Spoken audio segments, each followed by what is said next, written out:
I now call to order the regular session meeting of the Board of Commissioners of the City of Tarpon Springs on Tuesday, August 13, 2019 at 6:30 p.m. Roll call, please. Mayor Alahouzes? Here. Vice Mayor Terapany? Here. Commissioner Sieber, Here. Commissioner Carr? Here. Commissioner Donovan? Here.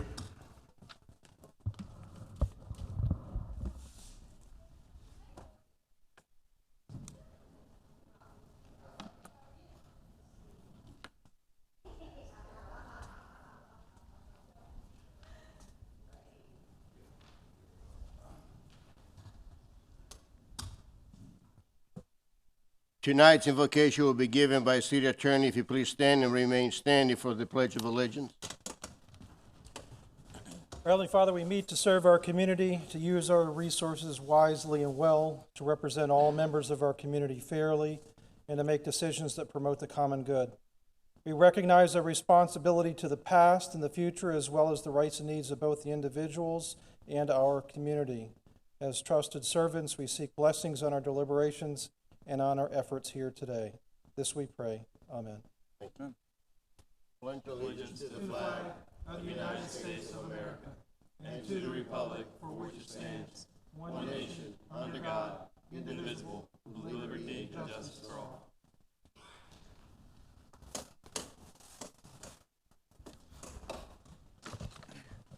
Good evening, everyone. Welcome to our BOC meeting. Thank you for being here tonight. I want to let you know that the agenda item number 17 on tonight's agenda has been deferred to regular session meeting August 27th. And now we're going to go to the public comments of the items that we're now going to be discussed tonight.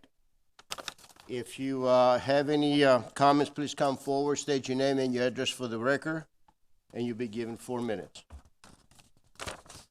Good evening, Mayor. Welcome back home, and Board of Commissioners and Mr. City Manager. Thank you. I'm coming a little bit ahead of time. Our letter never made it to London congratulating Archbishop Nikita Lulius. They didn't read it at the banquet, so whether he got it afterwards, I haven't found out yet. The second thing, he will be here in September. This is an American-born Tarpon young man who is now Archbishop of the Greek Orthodox Church in England and surrounding areas. This is a great honor for Tarpon Springs. It's been televised and written about all over the world, and because he is a native son, when he comes, I am requesting as a citizen that we have a proclamation for him and a certain day named in Tarpon Springs in his honor, which we can do, we used to do it, and he'd be given a key to the city. I don't know yet the date that he's coming, but we can find out from the Greek Church, because it's going to be a very great day for Tarpon when he comes and has his service, gives communion, and we honor him as a Tarpon native. He graduated from Tarpon High School, grew up here, and the University of Florida. He's very proud of that, but we need to let him know how honored and blessed we are to have had him in our community. So if you'll put that on your calendar and the city find out when they're going to have it, we can have him, the family here, and give the proclamation of a day in his honor. Thank you. Thank you. Any other public comments?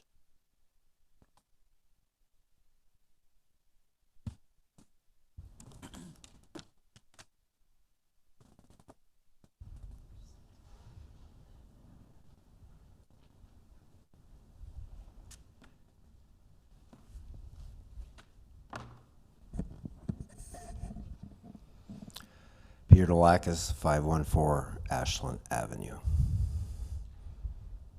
First, may I say deep sympathies for those who have perished over the last 3 weekends by senseless gunmen. Senseless gunmen.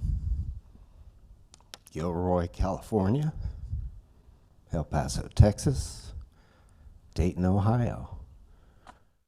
The guy in Dayton, Ohio, if you've seen any of the news, had a 100-bullet drum magazine. There's no reason those should be available to anybody other than military personnel in war areas.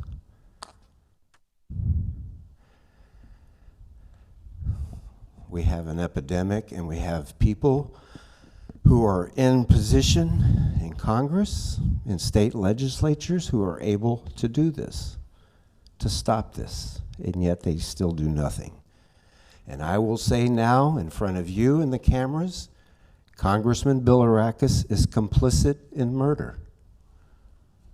Anybody in Congress who has not done anything in their time to stop this is complicit in murder. But I want to get to what I really want to kind of tie this in together. The guy in El Paso targeted Mexicans.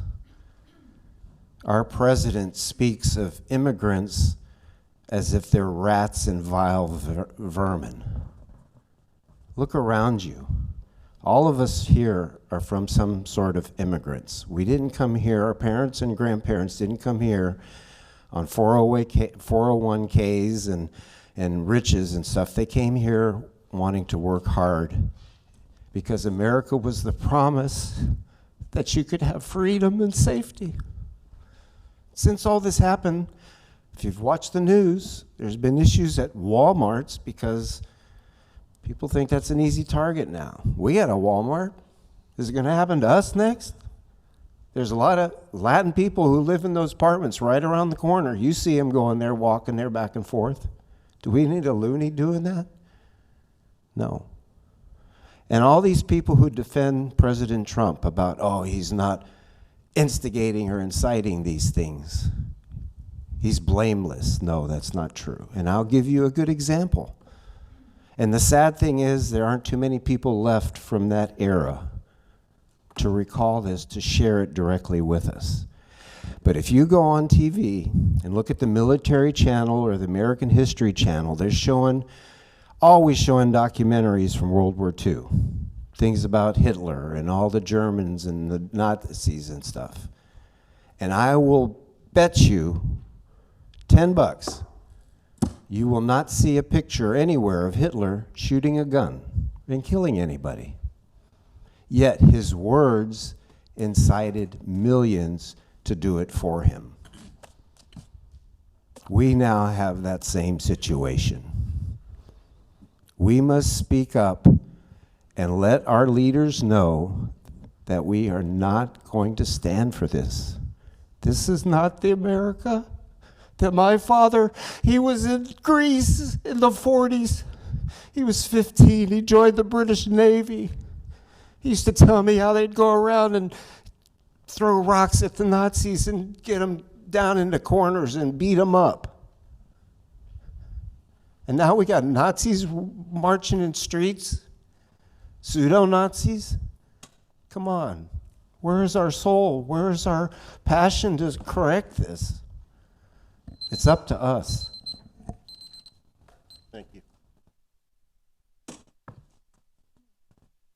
Are any other public comments? I hear none. Thank you. The first item on the agenda is a drone presentation. It will be given by the Building Development Department. Good evening, Mayor, Commissioners. Kevin Powell, Building Development Department. Wanted to bring you a little presentation on the drone that we use in our department. It kind of came from an article that was published in the Aircraft Owner and Pilots Association, the AOAP, kind of putting us out there as one of the first building departments that they know of that is using this technology. Since that article was put out, we've had the City of Wellington reach out to us.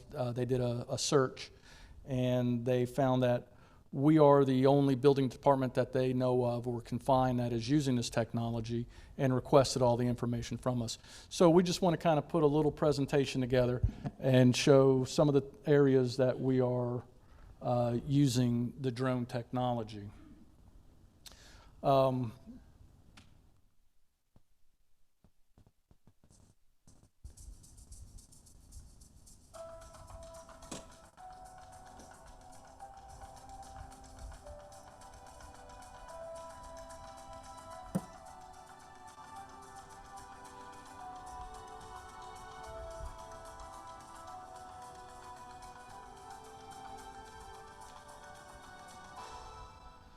So this is just some of the areas that we can go ahead and take our drone and show pictures of our buildings within the city. The equipment that we're using is a DJI Mavic 2 with the zoom. It's a quadcopter. How we're using this is we're using it with building inspections, tree risk assessments, mapping of large parcels. When it comes to the tree assessments, we can go ahead and fly a pattern over an area and program that pattern and go back on an annual basis or monthly or whatever it is, and it will fly the exact same patterns, take the exact same pictures of the area. We also can use it for our floodplain management, various city projects that are going on. We can go ahead and take a look at those projects, and we're also using it for community outreach. So in the building inspections, the article talked about falls are the leading cause of workplace injuries. So we have to get to a lot of areas to do inspections that are rather high, the unsafe areas to go to. So by using the drone, we would use our drone pilot to fly the drone with the building inspector that is able to look at the screen and zoom in on the areas and start doing an inspection. We can also talk to the construction worker that will be up in the high areas. So down in the lower left corner, that's the elevator shaft out at the Mears complex. It's a 4-story elevator shaft. The individual that is standing up there was showing us the steel placement and the tie beam of that wall. We were able to go ahead and talk with him and have him pull a tape measure out, move out of the way, show us different things without having to go 4 stories on a scaffold. We don't want our personnel going on a scaffold, falling off and injuring themselves. We're also using it, as we said, on city projects. Here in the center, we're able to go ahead and at least get a bird's eye view as to what they're doing up here on the top of it. Also in our inspections down here on the bottom, we have the library project that we were able to fly over and look at the underlayment on that. And this top one, it's a roof inspection where they didn't complete the roof. We did not have to go on the roof. We were able to fly the drone over that and find a deficiency in that and go ahead and give them a correction on that so they can make that repair.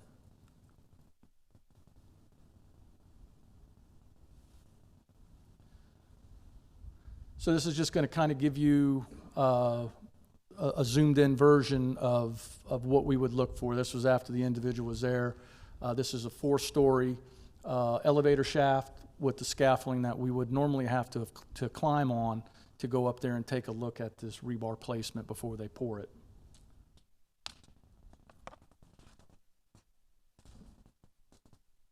So you have high quality imaging. It's a 6x zoom, and it's really accurate for building inspections. The picture quality we get from it as we're standing there, and then we can go back and review it afterwards. We're able to see what the actual rebar lap is on that and the tie and make sure that it's done properly. So just want to give you kind of a perspective of how high it is and just get an idea of how that works on building inspection.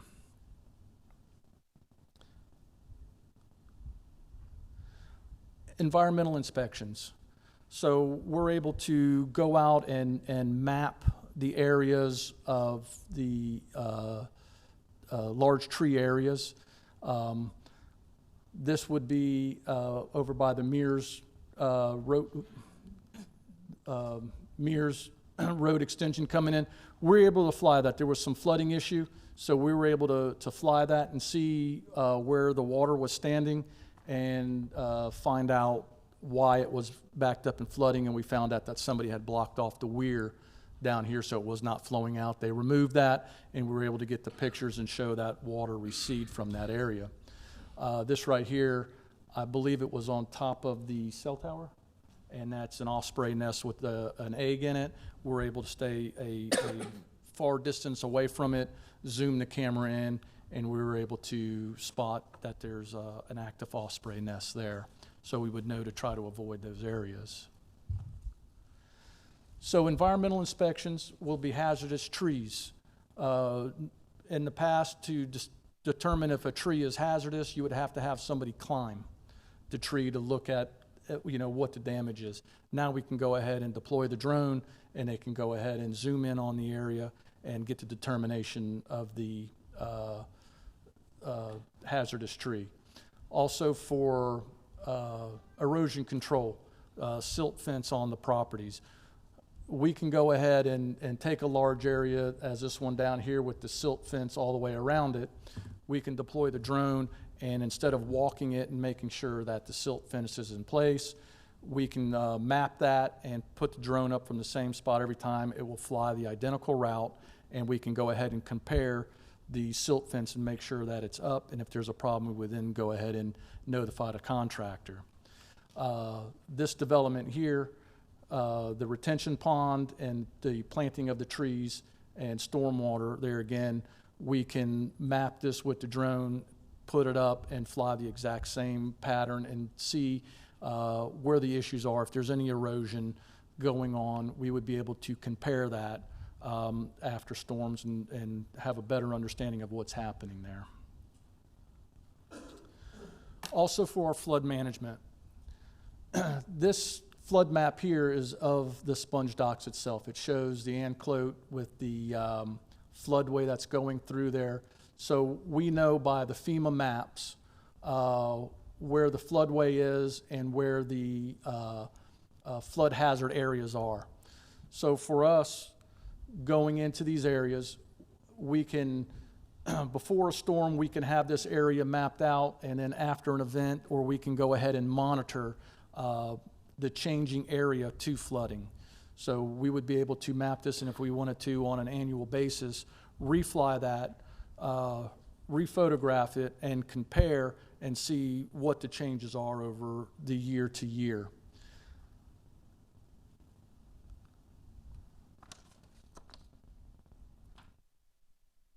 Here again, it's just an overall view of the sponge docks and the Anclote. This again, we would use and map it and see what the changes are in there for any environmental effects, flooding, and that type of thing. Also, we would use this in after storms. We would be able to help with the assessment of storms for debris cleanup, just get an overall view of the damage that was done. Also, our repetitive loss areas for our flood maps. We have areas in the community that during high water events get flooded often, and they become repetitive loss properties. We're able to go ahead and assess those properties from the air and see where the problem may be coming from. Is there a drainage issue somewhere after an event? So that's another area that we could look at with the drone. Community outreach, that is something that Shannon has put together. She does an amazing job educating various groups on environmental issues. So she will, the upper left here is a program she was involved in, Teens and Trees. It was a 3-day event. They teach them urban forestry, environmental ag, getting young people involved in the community as far as the environment and trees, and just having a better understanding of it. The manatees here are in Spring Bayou. We have the seawall project that was going on there. Again, we talked about city projects that we're able to have an overview and look at. The top picture here in the center was after a high tide event, so we were there again able to look at that and see what the effects could be here. And there again, if we have problems all the time in these areas, we would be able to map it. We would be able to go ahead and compare it from season to season or high tide after high tide, king tide, whatever it may be. That way when we can look back and say, yeah, well, historically it's been the same, or no, we do see a problem. We do see things are changing there. Also use it to evaluate over here at the RO plant. We were able to do an evaluation for placement of the solar panels. So we were able to go ahead and deploy the drone and take a look at it and see what necessary measures had to happen in order to put those panels in over here at the RO plant for that project.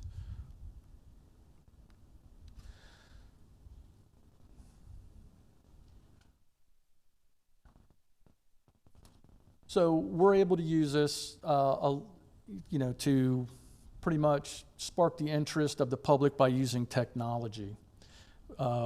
We have the ability to do promotional videos in-house, just kind of like the little one at the beginning of it, where we were able to show the front of City Hall with the drone going backwards. It's still a work in progress, learning the drone and getting her to master how it works, but I think she's doing a really good job. Here again, we're able to, if we had this in our promotional video or something, people would understand, oh, hey, there is a kayak launch down there. We could get that down further and show the kayak launch and how that is done down there. So I just think it showcases the beauty of Tarpon Springs, from the air, so we can see a lot of these things. We've had videos posted on Facebook going down the Anclote that got shared tremendously about a week ago. A lot of comments, a lot of positive comments. So it's just something I wanted to bring to you and show what we're doing with it, how we're using it, and where can we use this technology and move forward with it. Our current pilots is David Gilson. He is actually a commercial pilot licensed, and then Shannon Brewer, who is our Part 107. I don't think it's called drone pilot. It's UAV yeah. So, but she is the one who primarily flies our drone. We have the drone sitting here, so if anybody wants to take a look at it, we can at least pass it down and have a look at it so you can see the size of it and the weight and everything. That's fine. And it's not very big, but it does a tremendous job. And I think it's a positive tool. That's all I have. Like I said, I just wanted to bring this to you and just kind of showcase our newest tool in our department. And if you have any questions, I'll be more than happy to answer them. Thank you for the presentation, and congratulations for using technology as a tool to be more efficient and to better serve the people of Tarpon. Of course, you still have to have the hands-on type inspection when Yes. you do building inspections, because you want to see the strength of the materials, right? Absolutely. This is only used in areas, where it's going to put our inspector at risk. Getting up on a roof, you put a brand new barrel tile roof on your house, you're probably not going to want a person up there walking on it, so we can then go and fly that and take a look at it. And we've used this several times on roofs that are over 2 stories, a 2-story house and above. We'll go ahead and bring it out instead of getting somebody on a brand new roof and scar it up, or try to get a ladder tall enough to get up there. We'll use it in those areas, but it's not for everything. We're using it in those areas where it's going to put an inspector at risk. Thank you. Are there any commission comments, questions? Commissioner Sibley? Thank you, Kevin. You guys are not only proactive but innovative and an example to other communities, because it seems like we're one of the first using this. And to not put yourselves in danger, it's good to be able to see what's up there or what you were looking at without having to go up there to look at it until you can. I also like the mapping aspect and being able to go back time after time or year after year and map any differences. You only have 2 pilots. How often do you use the drone? I think, Shannon, you're using it virtually every day? She's using it virtually every day. And most of it's being used for trees, Okay. And just environmental issues right now. Whenever a building inspector needs an inspection done with the drone, we schedule it with her. And then she'll meet us on site, and then she'll fly it for us. So, but yeah, it's used virtually every day. Well, Shannon, I didn't see you there. I want to congratulate you. You're doing an amazing job. I've been reading about you, so thank you for all you do. And great presentation, Kevin. Thanks. Thank you. Thank you. Vice Mayor Terrapini. Thanks. Thank you, Mayor. Kevin, I just want to take the opportunity to tell you that I think you're doing a great job with the building department. Thank you. And I think this presentation's a good example of how you're eager to get out of the box and a willingness to try anything new that will help us stream basically anything in your department. So I think you're doing a great job. Thanks again. Thank you. Commissioner Cole. Just want to echo the same comments have been made. You're doing a great job since you've been here. You're helping it transition this department, so great job with everything you're doing. Thank you. Thank you. Are there any public comments on this item? I hear none. We are now going to item number 2, which is the Sponger Youth Football Commissioner Donovan. Thank you, Mayor. I wanted to put this item on the agenda tonight so that the community would have an opportunity to speak on the cancellation of the Junior Spongers season and to propose the first step in the rebuilding process. Last week, it was announced that Junior Spongers will not be active this season due to a lack of registered players. One of the main reasons for the lack of registration is the financial burden facing parents to register their children. Regardless of how it came to this, I believe that the city needs to do everything in its power to support our youth.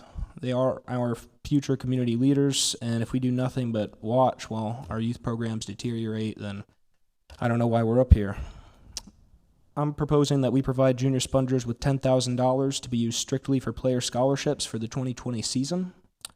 The discipline, relationships, and pride in their community that they learn while a member of this program is priceless.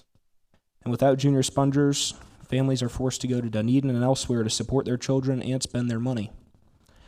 Helping Junior Spongers rebuild also makes great financial sense for our city, as we spend nearly $90,000 annually on maintaining the Discovery Sports Complex. And without the Junior Spongers playing and practicing there, that investment makes little sense. I want to be clear, this isn't a bailout or just a lump sum of public money we're throwing at this. This is simply the first step in a long rebuilding process for the Junior Spongers program. These player scholarships will make it so that all children unable to afford to play will now be able to. And after the money has been allocated, it will take committed volunteers and registration efforts to be prepared for next season. This is the first step. If there was ever an organization worth helping out, it's this one, and I'm happy to answer any questions, and I'm sure the public would like to comment on this as well. Thank you for bringing it forward. We have a lot of people here that like to speak, so we're going to go to the public comment. Anyone who wants to speak, please come forward, state your name and your address for the record, and you'll be given 4 minutes. My name is Michael Hulis. I live at 1504 Riverside Drive. I've probably been to 12 to 1,500 practices and or games of Tarpon Pee Wee and Tarpon Springs High School football. It's all connected. The children go to Pee Wee football so that they can go on to high school football. It's like going to pre-med, then go to medical school. It's a community problem now because we used to have about 100 kids in Pee Wee football, 75 or 80 in the Stingray football, that was by Charlie Driver. That was about 175 kids in 1999. And then there was about 30 or 40 on the junior varsity at high school, which was about 210, 220. And with the high school varsity team, we had 250 to 260 kids playing football from ages 8 to 18. Today, everything's gone except the varsity football team, and it doesn't have but 11. It may not make it. It probably won't. So all 250 kids have been eliminated. There won't be Tarpon football for the first time in this community in over 100 years. The Tarpon Springs Junior Varsity is not only canceled for this coming year, but it was canceled last year. There was no high school junior varsity football for Tarpon Springs High last year. So that means if you have no Pee Wee football, and it looks like we're not going to have a varsity team either, football is almost gone away completely. I don't think it's just money. I think it's a committee that you need. Something to work on the Pee Wee football and represent the city with the high school and the school board. It's involving taxpayers who pay real estate taxes. I understand now that people that have young children, if they're going to move to Tarpon and they don't have a particular tie, like a family member or something, they're shying away from buying a home because of the school situation on the athletics. Now, I'm telling you, the junior varsity high school football was canceled last year, and it is definitely canceled this year. And the chances of varsity, there's only 11 kids out there practicing right now, maybe 13. This is serious. If you think athletics are important, maybe they're not. So that just, nobody's going to die here, okay? But it's pretty serious. And it's more than just striking a check. I think it's a problem for a parent to get their children through Pee Wee and high school. But then when they go to the school board, they get sloughed out because they're just one person. They come to the city says, well, that's the schools that have to take care of that. It's a community problem, and if it's a community problem, it's a city problem. And if it's a city problem, you commissioners and mayor need to look at it as that as a picture. I wish it was as simple as writing a $10,000 check and write another $10,000 check, and maybe we'll have a JV and a varsity at Tarpon High School. But I don't think it's that simple. You may hear that the kids quit playing. They didn't quit playing. They had so many coaching changes in the last 10 months. The children finally figured out the adults running these programs didn't know what they were doing, and they've all gone to other schools. In the Pee Wee scenario, they're having to go down to Dunedin now to play. I got nothing against Dunedin, but this is, and don't forget, we're in a high school. This used to be Tarpon Springs High School, and they were known as the Spongers. For the year 2019, the Spongers have gone away, from the baby Spongers to the grown-up Spongers. Sad, but I just wanted you to know that there's an entire picture here. It's not just Pee Wee, it's Pee Wee through high school. Mr. Willis, your time has expired. Thank you, sir.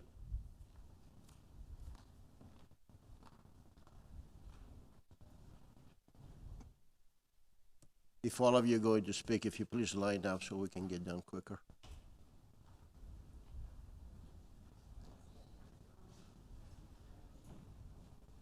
Thank you. Hello, my city. My name is Michelle Croxton. I'm a homeowner at 969 Oakview Road in Tarpon Springs. I'm here today to ask the city to look at financing our pay-to-play program. As Mr. Hulis said, it's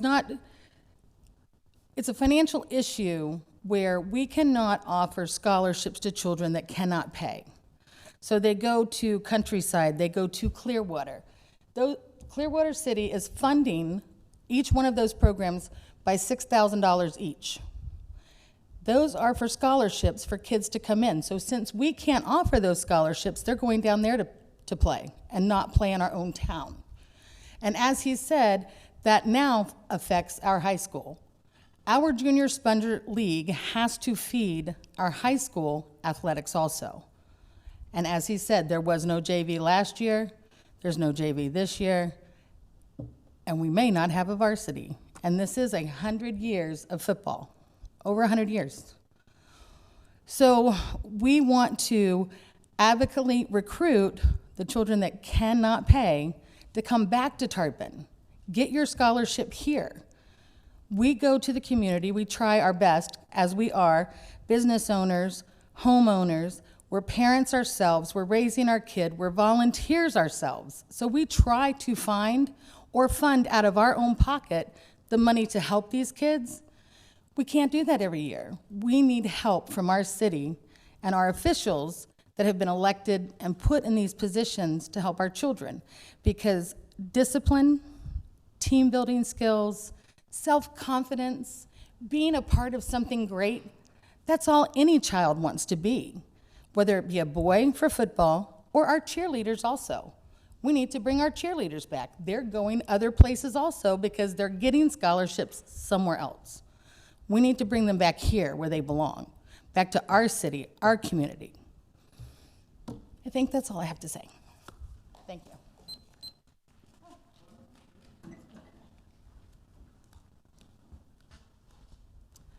My name is Gail Gatson. I live at 506 East Boyer Street. I've been in Tarpon for 33 years. I wasn't raised here, but I did come by way of marriage.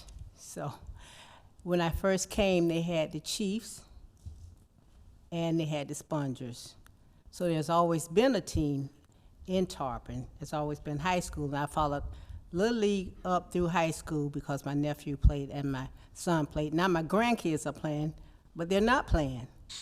So Mark LaCures has helped the football team out since I've been there over the last couple of years.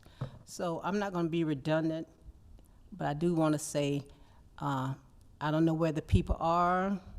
I don't know where the kids are. I don't know what. There are a lot of sports going on here. There's soccer, baseball as well. Even on the basketball team, you'll rarely have about 10 kids for basketball. You need more than that. And as far as football, the money will help the junior sponsors. I can't speak for the high school, but the money will help the junior sponsors. So let's bring football back to Tarpon Springs because we're losing it. Thank you. Thank you.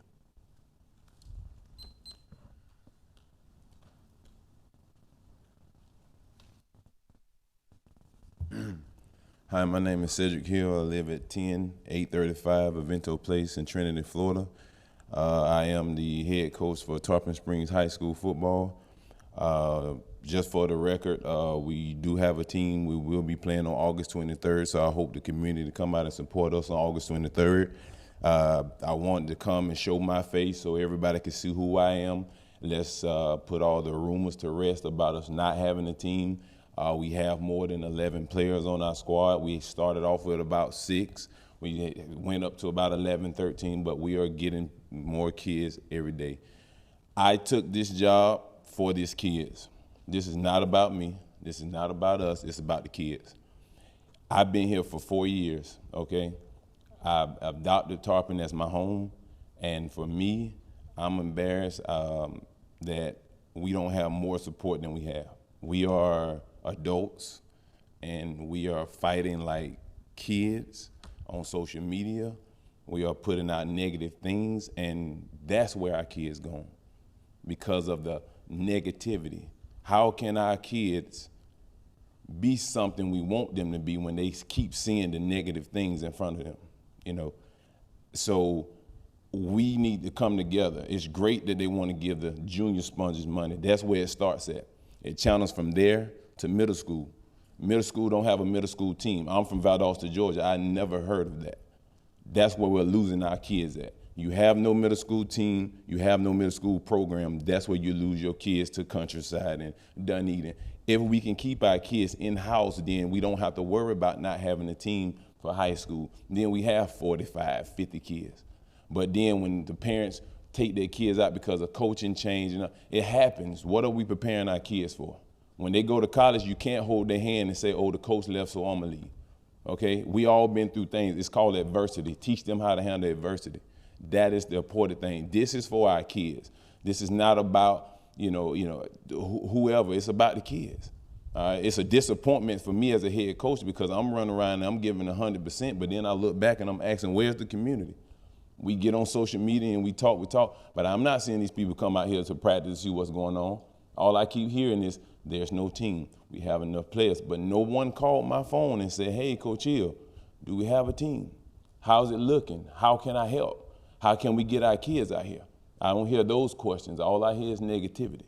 All right, so this is Tarpon Springs. I have adapted this and I take it to heart as I was in Valdosta. And we are going forward with this program and we're doing great things. And I plan with the help of the community, hopefully, to take these boys in a different direction where they have structure, where we have more kids coming out, graduating from high school and going to college and learning trades and things so they can survive in this world. So I'm just here today to ask for the help of the community, the help of whoever to help us out to get these kids and point them in the right direction. Let's cut the negativity out. Let's cut out who don't like who, and let's work together. Let's be the example that we want them to follow.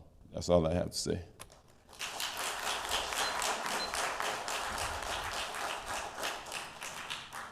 Ladies and gentlemen, clapping is not permitted during debate. If you please don't do that, I appreciate that. Thank you. Ron Hahn, retired head football coach, Tarpon Springs High School, 9336 Hampshire Park Drive, Tampa, Florida. I'm not a resident, but I was a sponger longer than I was anything. I was the head football coach for 4 years. In fact, looking around the room, I think I coached one commissioner, one commissioner's child, a whole bunch of children of these people out here. So, like I said, I was a sponger longer than I was anything. And what I'll say is that probably more important than anything about athletics that is very quick to forget. You know, it gets a bad rap with concussions and things like that, and obviously the situation over at Middleton High. There are the risks of sports, but the benefits of sports significantly outweigh the risks in such a tremendous degree. The greatest dropout prevention program on the planet is high school athletics. And in the United States of America, the greatest dropout prevention is football. It's going to encompass more children's lives than any other sport. In fact, more than all other male sports combined. It is a tremendous asset for a community. And it's very sad for me to see where the high school is gone, where the Little League program is gone, and just kind of all of it. It's sad to me because it's such a fun place to coach. It's such a fun place to play football. It's such a fun place to be on a Friday night or a Saturday morning or whatever. You know, I have more positive memories of Tarpon Springs than at any point in my coaching career or my football career. So to fund the program is tremendously important because, one, you're giving those kids an opportunity to get off the street, to go do something positive, to push forward and persevere through the challenges that you're going to face in football, because the harsh realities in football aren't the same as the harsh realities that you're going to face in life. But for a little kid, for a high school kid, it is absolutely that. So it is extremely important to put those kids through that. Additionally, and probably more important, and I can speak to this because I do feel like I'm an expert on it, is that it's going to take more than money, because we raised a lot of money at Tarpon Springs in those years, and in the years before me, it had nothing to do with me. It's always been a supported program, but it takes the volunteers. And I mean, I see my booster club out here that when I was here, and the hours that they put in, the effort that they put in, and then the effort what the coaches put in on the side, the community members. People weren't even part of the program in any sort of direct capacity, going and picking the kids up, dropping them off, taking them over to the academic center over on MLK to make sure that they were getting eligible and staying eligible. Probably the statistic that I'm more proud of, and this is going to sound very stupid, but trust me, it's very true. The statistic that I'm probably more proud of than anything, the playoff, the wins, the losses, anything, my last year's head football coach, our team GPA, actually, it went from like a 3.4 overall GPA down to about a 2.7. The reason that happened was because we got kids eligible for sports, which caused our team GPA to drop. But because now we have these kids that were below a 2.0, were not on course to graduate, we gave them the motivation, we gave them an opportunity to work a little bit harder, gave them something to aim for, to get eligible to play sports. And then all of a sudden, now they're out there playing football for us. And great things are happening. And unfortunately, our team GPA dropped, but I couldn't have been more proud of those guys that were able to put that effort in and get out there and play and allow me to have the opportunity to coach those guys. So I implore you to support the program financially. I implore you to support the program in terms of volunteer. I implore you to support the program in terms of just being a presence out there. Because again, there is no better place on a Friday night than Tarpon Springs, Florida, and I can promise you that. Even when they're heckling you from the stands, and believe me, I know about that. Thank you. Thank you.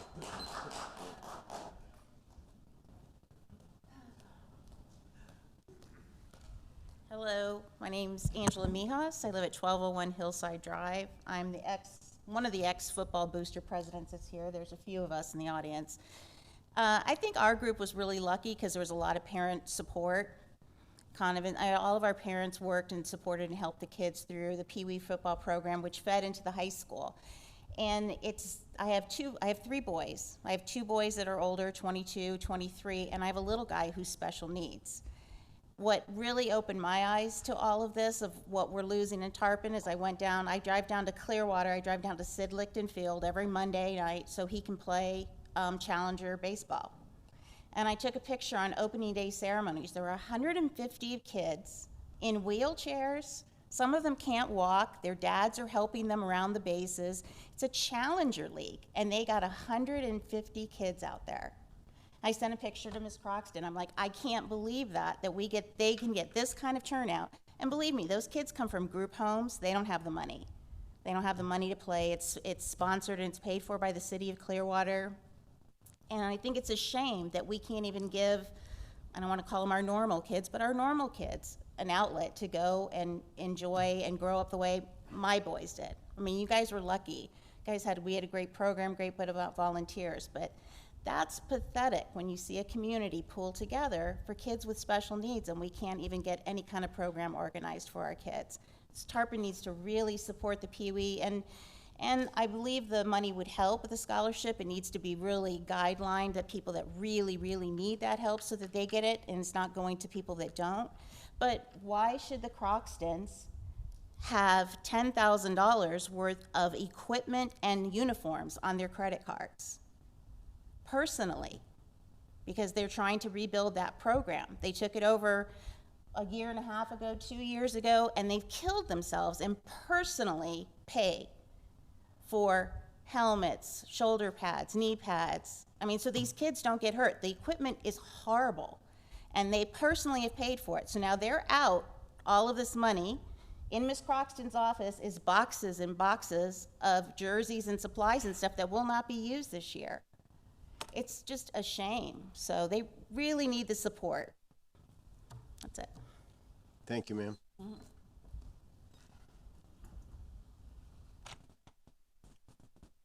How y'all doing? I'm Willie Thomas. I'm born and raised here. I played out there on that field.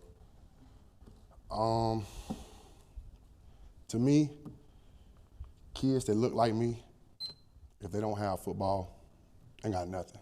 They're on the streets for the police to take them to jail. I mean, cops and kids don't do nothing with them no more. I've been out there for 15 years. I give my time and my money from my kids to them. If we don't have people to support us, it's all gonna be gone. I give everything I got, and I just want somebody else to do it. Help us. Show up. Money, that's great. Just be there. Come to a game. Come to a practice. Mr. LaCour used to take us everywhere. I remember that.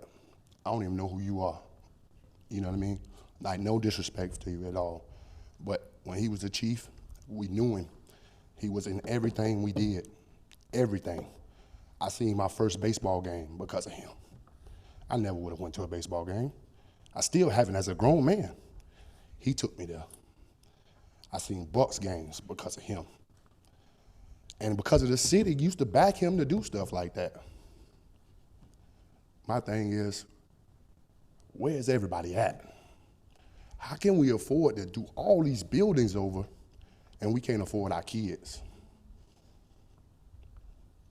I'm building a house on Morgan Street right now. My kids have to live here until I die. That's their home. We need somebody to help. Money is great, but come out there with me. I'm out there by myself. I coached, before we folded, I had 2 teams, the big boys and the pee-wees, by myself. By myself.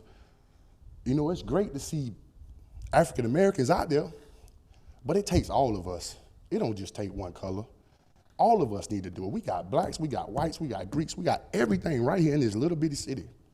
We won championships out there with 13 kids. That's crazy that we can't get kids to show up. We finally got it to where we can put it in our hands and take care of it. But we don't have nobody else backing us. We do car washes. We stand in front of Publix. We stand in front of Walmart. People look at us like we crazy. That's crazy, man. These are kids. If we don't have nothing else, we got our kids. We got to make sure they have something to do and stay out of trouble. I made my mistakes. I paid my consequence. But I'm trying to be there for these kids so they don't have to live that. So if I could just get everybody to feel the same way. Everybody's not perfect, but we can all make a change for somebody else. No matter what you believe in, what you do, just help. That's all I got to say. Thank you.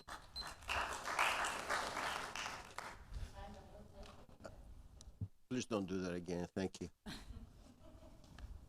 Even if I'm wonderful, don't clap. My name is Maureen Pizzardakis Cravey, and when I was junior high here, the whole bit, I lived here until I went up to school, graduated, and I was gone for 35 years. Through some sad events, I had a loss of my husband and my son. I ended up moving back to Tarpon Springs, and I'm back here. So immediately when I got back, I wanted to be involved with football because unlike all of y'all, I was a girl and they didn't let me play football, and they didn't have a football team back then for girls, but I would have loved to, and I dreamt about it on Grand Boulevard when all the boys got to play. So that was something I wanted to do. But the reason I'm telling you this, I'm trying to say it quickly, is because when I moved up to a small place called Dixie County. It's a very small rural town, super involved, and it became exactly like Tarpon as far as athletics and all that. Just like you said, I took home tons of boys. They stayed at my house. One actually did go on, play in the Super Bowl, caught the winning touchdown, the whole bit, the story. I had quite other ones, didn't, ended up in jail. Okay, that feel for those children, my son played ball, but for those children was something I wanted so bad to bring here. And where is Cedric? Where are you at? Where are you at? You remember me coming out of the field. I want to tell you something. There wasn't one negative thing that I had, Cedric, for that. I wanted those boys, and you know this for a fact, I went and found their daddies. I went and found them. I gave them my phone number, okay? Because I understand exactly, I forgot what you were saying. Because I had to bring those boys home and I had to work with them, okay? I am not, not my child, but kind of my child is not at Tarpon High right now. But it's not because I don't love Tarpon High, and it's not because any of us didn't love Tarpon High. It's because out of not your control and not our control, things started moving away, and it seemed like the program was not going to be there. I understand it's going to be, and I pray for it to be. I'm going to say this whether I get to say this. I spent 30 minutes in prayer before I came here tonight because I want you to understand that we didn't leave. I didn't run a program. I wasn't president, and I didn't work and do all the things I was doing because I wanted to leave somewhere, okay? I spent 30 years helping run a football program up there. My son produces the Gator Show. My other son is the head coach of the football team. I love football, but I love what it does for these children. And just like he said, there are kids, and here's the choice. I hate to say it like this. Football field, jail. Not all of them, I realize that. And that's an awful thing to say, but a lot of them, okay? And I'm going to give you a little bit of data. You can look at it at DOE. I was a teacher for 25 years. Tarpon High's African-American students, this is going to include girls, okay? I don't know this year's. They haven't crunched the data. When you take a test, there's 1, 2, 3, 4, 5. 5 is the best. 1 is the worst you can score, reading or math, okay? Tarpon High's 59% scored level 1. And it was either reading or math, and then 62 in the other. The state average is like 28. You can say, okay, because sometimes it's a poor area and all that kind of stuff. So what I did was I did a comparison with other poor areas, okay? So we are not meeting the needs of our kids. I called up, I'm sorry, I can't remember people's names. And I said, please, let me come to the church. Let me talk to y'all. Let me help. For what, y'all? I'm a 60-year-old woman. I have no agenda here. No agenda other than I love the boys. I want them to make it. I want them to have a vision for what they can do besides football. But it's like he said, we've got to get them ready. We got to take them when they're little, keep them excited, put the money out there, be there for them, and then move on to the next level and the next level and do that. And it is true. Read your FAFSA book. We've read it cover to cover. I've read Pinellas County. There's a thing called Bridging the Gap. Bridging the Gap is when you go into the community and you sit with the people whose children can't make it, who don't have the grade point average. And you say, how can I bridge that gap? But anyway, I'm sorry. I just want to say that we are not trying to be negative. We love those boys, and I'm there for them. I don't care what school they go to. Thank you for letting me speak. Thank you. Thank you. Next.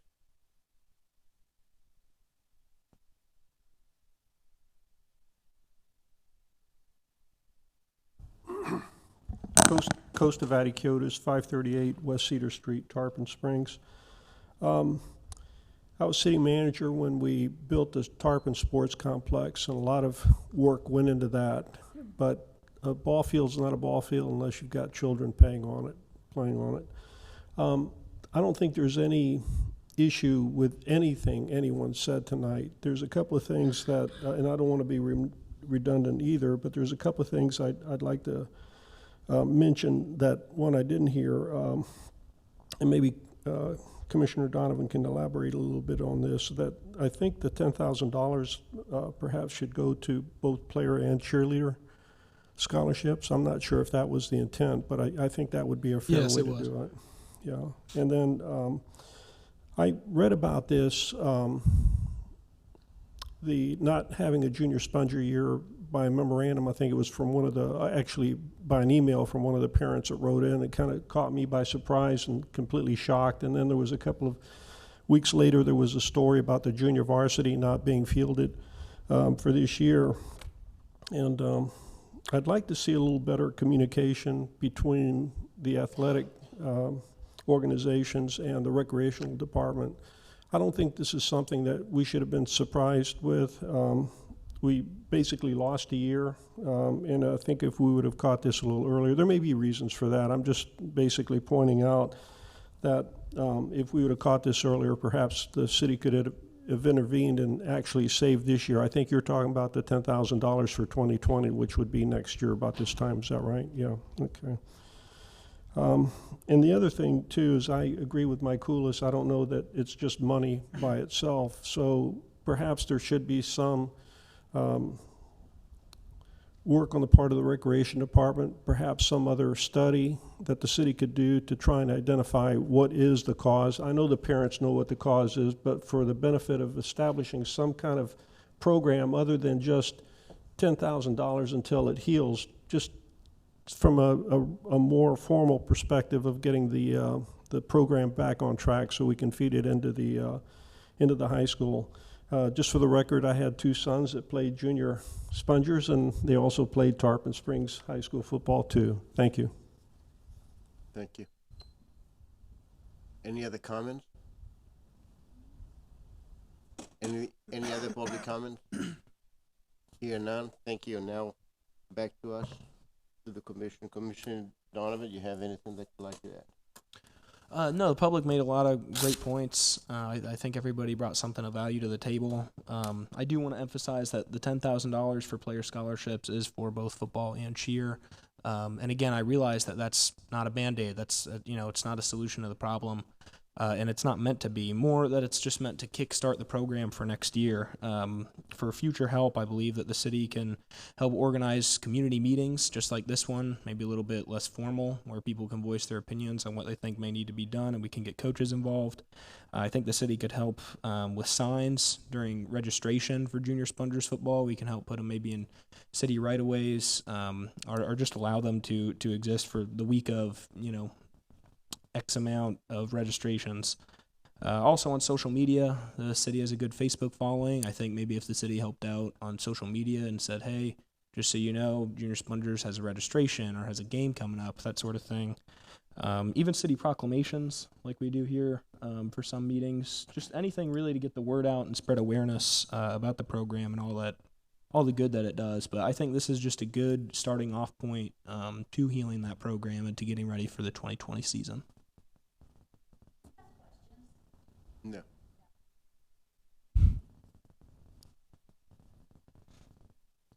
Finished? Yes, sir. Thank you, thank you. We're finished with the public comments, ma'am.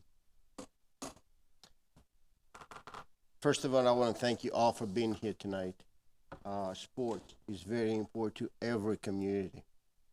On many occasions, I helped the junior spongers on fundraisers. I attended not only the games, but also I did a lot of car washing as well. I recognize many of you that have been involved, but as Mr. Hulis said, and the coach and all the rest of you, finance is going to help, but that's not going to be the fix for the problem that we have. I agree with them. We need to have a community involvement. We must promote the sport. Need some kind of a committee, just like Mr. Hula says, in order for us to work together and promote the sport, and to work closer with the recreation department. But I'm very glad that you're all here, because what the team really needs is volunteers. You know, many times I've been there, it was just a few kids and few parents. There were not that many volunteers. So I'm very glad that all of you are here today, and I hope we all work together to make that happen. The financing, I will support that. I think it's going to help, but it's not going to be the fix for the problem that we have. We must be involved. And also, I'd like to, Mr. Licorice, if we can use the big sign for the advertisement to make sure that we're ready for the next season, and get ready to promote the sport, because this sport is very, very important. I talked to my son Georgie yesterday. He'll probably kill me if he knows that I'm telling you this, but he was very, very sad, because he was one of the coaches way back. And told him that the junior spongers are not going to play this year, and he's very disappointed. So I'll do whatever we can. I'm going to be involved. Anytime you guys have a fundraiser, as I have done in the past, you call me and I will be there. Vice Mayor Terrapin. Thank you. I also want to thank all of y'all for being here tonight, and those of you who spoke, your testimony was passionate, and we appreciate what you had to say. Also want to thank Commissioner Donovan for bringing this up. I played Little League sports through Tarpon High, or not Tarpon High, but through the Tarpon Springs Little League. I never played football, but I did play baseball. And some of my oldest friends in the community were founded there. Obviously learned a lot of life lessons there as well. So without a doubt, I'll support the funding and whatever else that we can do to help y'all as a community, because I do believe that it is a community problem at this stage in the game. And I would just ask you, Commissioner, if you had any idea on what level or how many kids you think the initial funding would touch? Yeah, I do. I actually did the math on it. With the 10,000, it depends on how they want to set their registration for next year, but it should be about 60 kids. It could be more, it could be less. And keep in mind that I believe the registration kind of deadline for this year was 90 kids. They were at about 80 kids.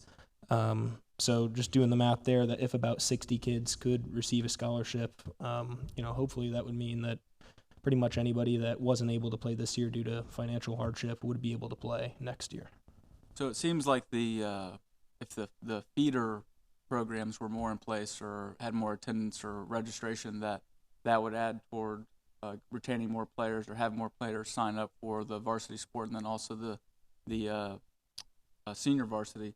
So do you think that it would be beneficial to potentially maybe add a little bit more funding and split the funding to two different programs, like Pee Wee football and also the junior spongers, being that it appears that the feeder programs are important?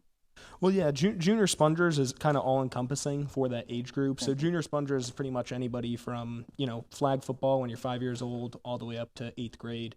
And then the idea is that from junior spongers in 8th grade, you'll be able to funnel right into the Tarpon Springs High School program. Understood. Well, I definitely support it and whatever we can do to help y'all. Coach, when are your practices? What time? And what days? Monday, Thursday, 3:15,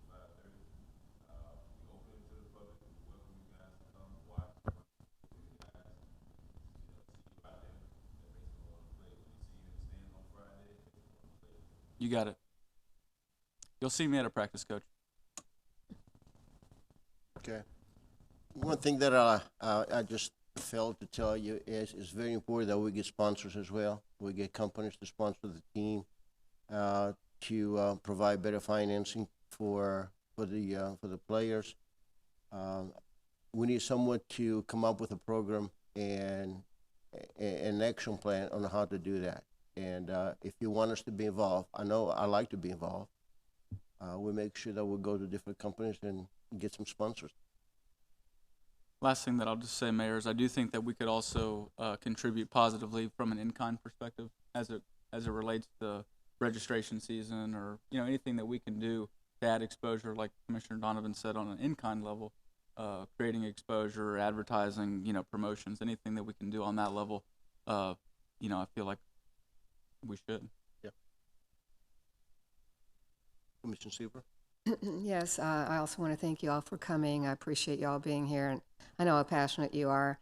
As a mother, I was on the PTA board every year that my daughter was in school, and was there for every organization that she was involved in as a booster mom. And I know we did thousands of fundraisers, and we went out for sponsorship. And as a business owner, I get approached several times a week to sponsor someone, including for the football team, the high school football team, the chorus, the band, and all those organizations need funding. So to me, even though I understand the need for funding, who do you say no to if the chorus comes to us in the future, or the basketball team, or the band? I think that we need to have some kind of criteria. You speak about criteria a lot, and how do you choose who you're going to help? I love to help everybody, but we need to look at what the problem is. I think Mr. Vaticotis said identify the cause, because as Mr. Hula said, it's not only financial. So I think that's where we need to start. We need to identify what the cause is, and it starts actually with the young kids not playing football. Why are they not playing football? Is it only financial? Is it because of injuries, or is it because of parents? I think that a lot of it starts with the parents. The parents have to be involved. The parents have to volunteer. The parents have to be there. And if they're not, you're going to lose sports altogether and other activities in school. So I think all these activities are very important. My daughter was in the vet program. My daughter was in chorus. My daughter was in track. And obviously, back when she was in school, there was a lot more involvement. And we were all there, and we did a lot to help those kids. And we didn't only volunteer for the programs that they were in, but also the football team and other programs. So I think it's really important to identify the problem and see what it is, and then also have some kind of criteria for funding, because who we're going to say no to if somebody comes to us next year for funding. So I don't want to be discouraging and say no. I just think that we need to figure out what the problem is, what we need to do, and how we can help all teams, because I know that the football team isn't the only one suffering. So as you've mentioned many times about criteria, I think that that's something that we need to look at. So just to clarify before I respond, are you saying that you would oppose the funding tonight? Yes, I think I would oppose it only for that reason, because we need to have to say no to somebody, and I don't want to say no to the next, people that come up here. So, I just feel like we need to be fair to all the programs. And that's why I suggest that you come up with some type of criteria. If some other teams come up and want help, what are we going to do? What are we going to say? How are we going to help? And where's the funding going to come from? So that's another thing that I would like to find out. Where is Clearwater getting their funding, or Dunedin, or these other cities? What are they doing as far as their budget to get? There are a lot of answers that need to be answered, or questions that need to be answered before I made up my mind. Okay. Well, hopefully I can answer a few of them. Clearwater gets their money from their Parks and Recreation Department. Okay. They reach out to different nonprofits. So through their Parks and Rec department, they have a specific amount of money already accounted for that they know they're going to give to youth nonprofits. So they end up giving it to an organization called Clearwater for Youth, similar how Junior Spongers is technically under the name Tarpon for Youth. They give them $12,000 to split up between, Countryside. I know high school is the Cougar program. I think their Little League is too. And then also the Clearwater Tornadoes Junior, again, just like Junior Spongers does. I think as far as determining where you draw the line with the youth programs, when it comes to youth programs, if other youth programs come forward that need help, we'll help them too. This is just a kind of a theory. And I agree with you. I just think sorry. it's something that we need to figure out before we say yes to one, program. How are we going to do this? Are we going to come up with the funds to do this for different programs or through our rec department, like you said? Is this a non-for-profit that they're using? How are they fundraising with the rec department? There's just questions. And this, we're in the middle of our budget right now, so this doesn't have to be decided tonight as far as I'm concerned. We can decide when we're deciding the budget if we're going to include that.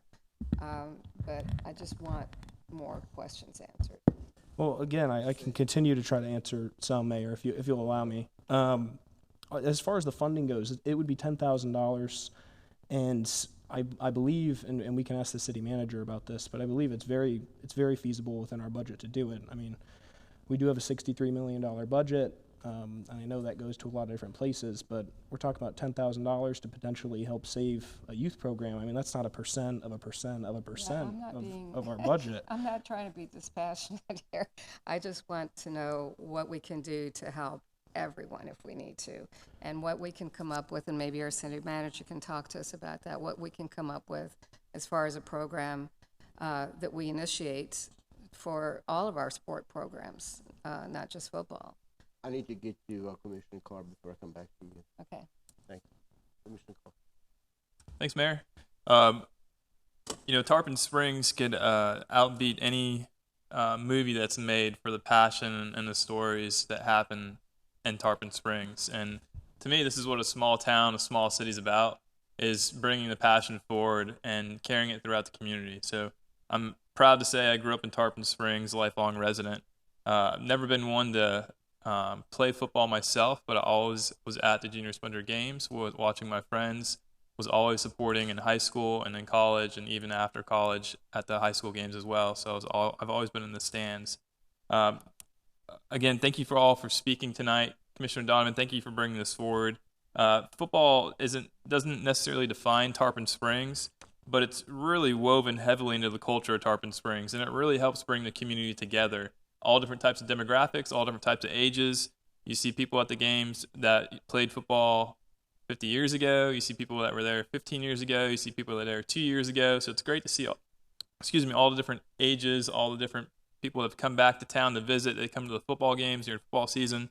It's a great meeting place and a great place to see everybody again. And it's really a community involvement. And, Commissioner Donovan hit the nail on the head. We have a $60+ million budget.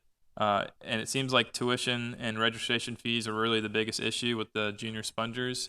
From the city commissioner standpoint, this is a no-brainer to me to support this. I'm happy to support this with anything I can. I don't have a lot of free time myself with my family and my full-time job and as a city commissioner, but I'm happy to be there to the games and continue to support Tarpon football where we can. And I would like to see this be recurring over a year, not just a one-time thing, but something that recurs more than 1 year from the Recreation Department fund, or something that we could look at in the budget to support this. We make donations to other nonprofits across the city. I think this is something that the commission could look at for future budgets as well moving forward. But thank you all for bringing your passion here. Thank you for sharing your passion. This is something that I look forward to seeing throughout the community for many, many more years to come. Could I ask a question? Sure. Are we voting on this tonight? Well, this is I thought this was a discussion or presentation. This is a presentation. Right, so. But also I can entertain a motion to vote on it. Okay, well, I was just curious because I didn't think we were voting on this tonight, so I think. Excuse me? Obviously, this is something we not only do tonight, but we gonna do at budget time. We kind of talked about this last night. That's why I brought up, that's why we brought and talked a little about the issue. We saw how much we have in our budget. We saw some of the cuts we were able to do. We saw some of the things that we were able to add back into the budget. So as far as the strict budgetary question now, as it stood last night in our budget meeting, as I'm sure it stands more, there is the available money without cutting everything else to do the 10,000 in the funding for now and do something. Yeah. We've got a lot of issues with football and me being around a long time. Back in my day, it was easy because we used to be able to use asset forfeiture money from the police department that we used and took.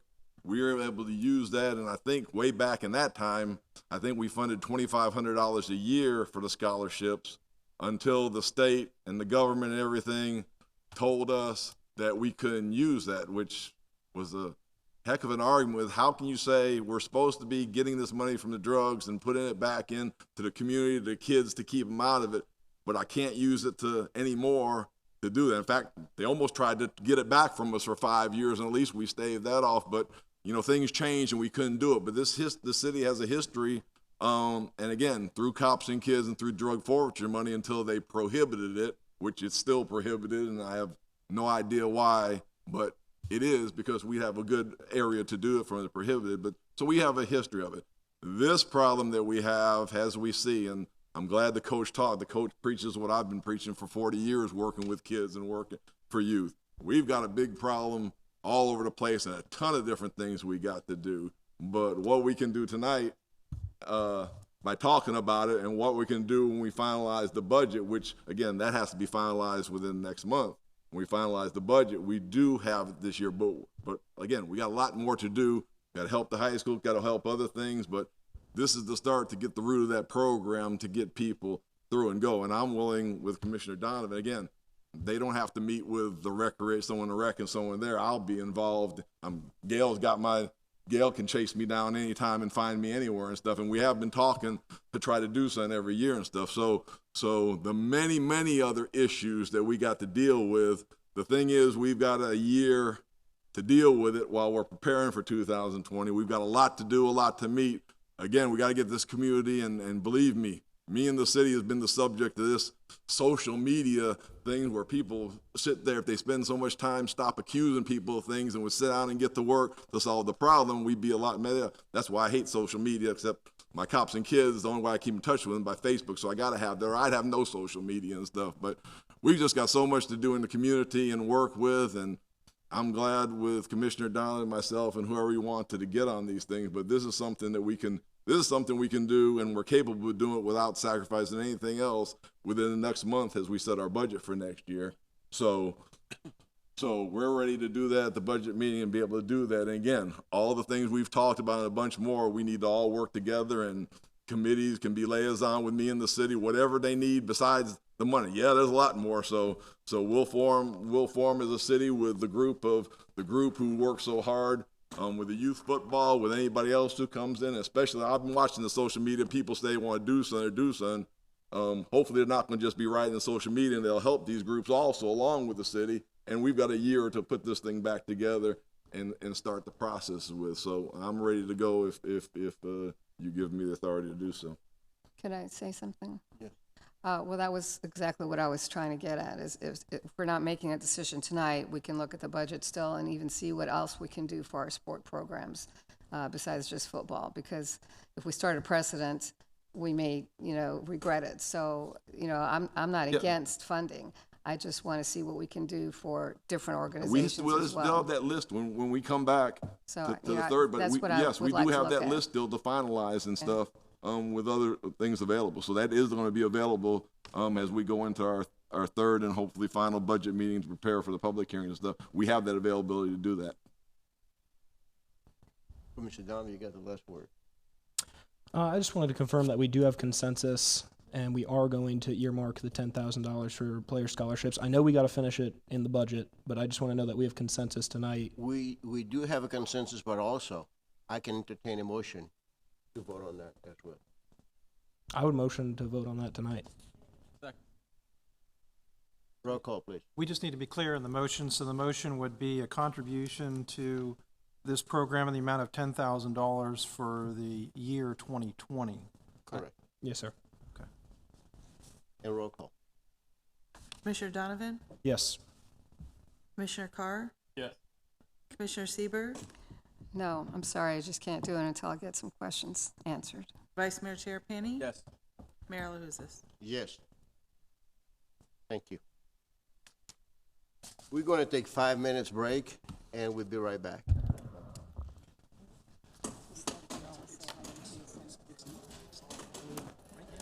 a lot more than just need-based money.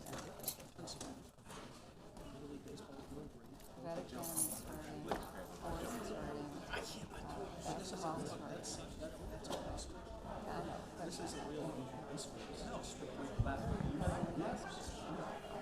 it's all, it's pressure. There's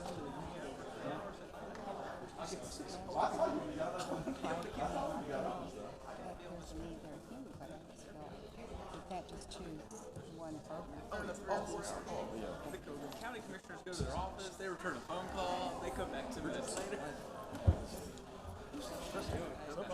All right.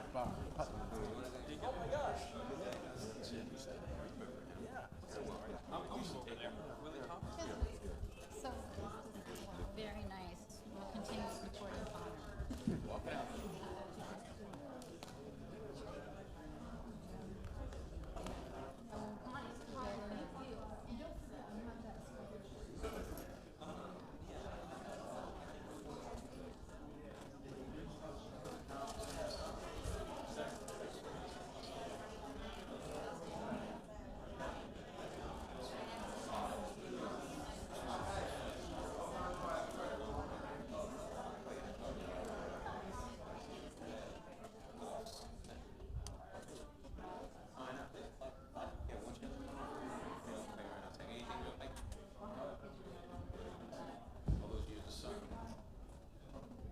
Susan. I saw.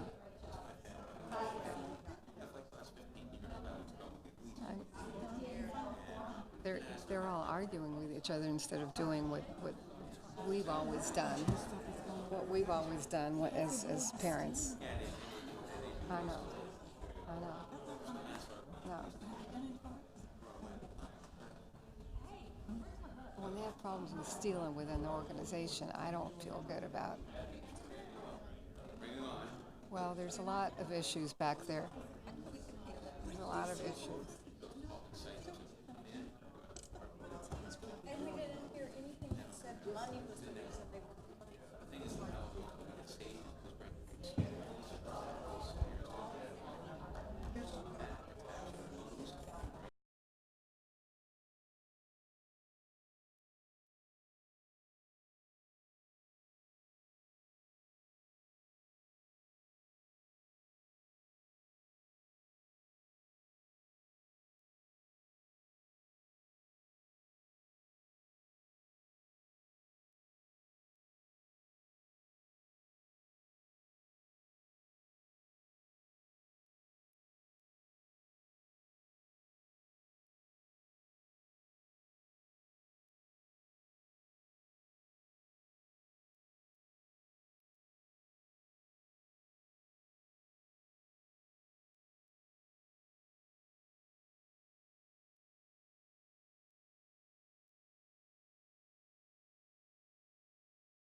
wasn't on purpose, but the second time, really?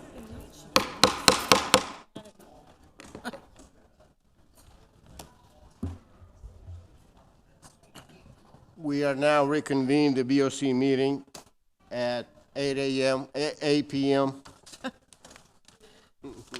At 8 p.m. And we start with the consent agenda.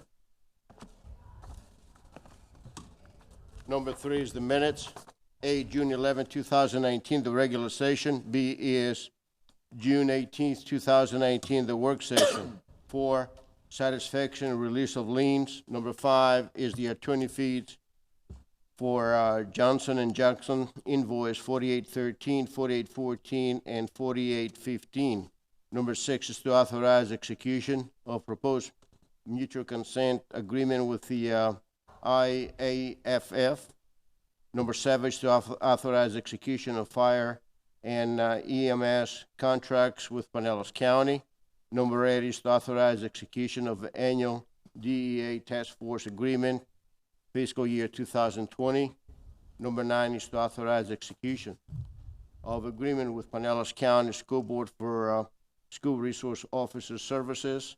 Number 10 is to authorize execution amendment to license agreement with the Pinellas County Supervisors Elections. Number 11 is to authorize execution of agreement with the Department of State for a grant to update historic district design review guidelines manual. Number 12 is file number 190069 CM, approved name change from GCR Tire Center to Boulevard Tire Center for tires and related services. Number 13 is the award file number 190116 CM, concrete mixed materials used in Pinellas County, cooperative bid number 189-0194 BRO. Number 14 is the award RFP number 190111 SJL cationic polymer. And number 15 is the award file number 190126 and JL single source purchase of software maintenance for various software applications. Are there any items that you'd like to pull? I want to talk about number 11, please. I'm sorry, what? Number 11. 11.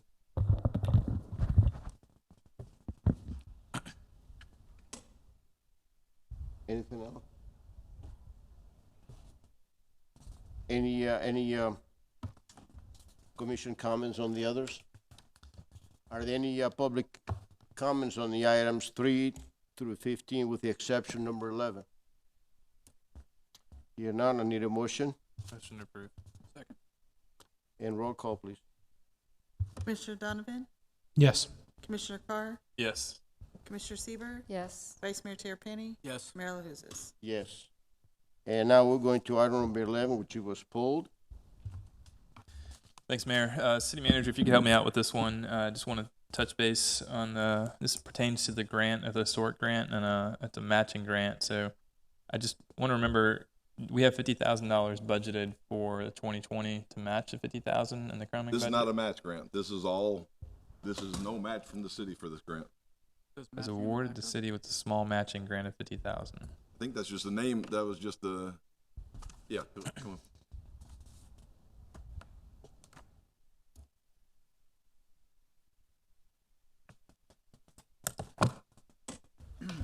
Good evening, Heather Earlier, Planning and Zoning Director. The reason why it's called a small local matching grant is because normally when you're not a certified local government, you are required to do a match. We happen to be a certified local government, so we are exempt from the matching criteria. Okay.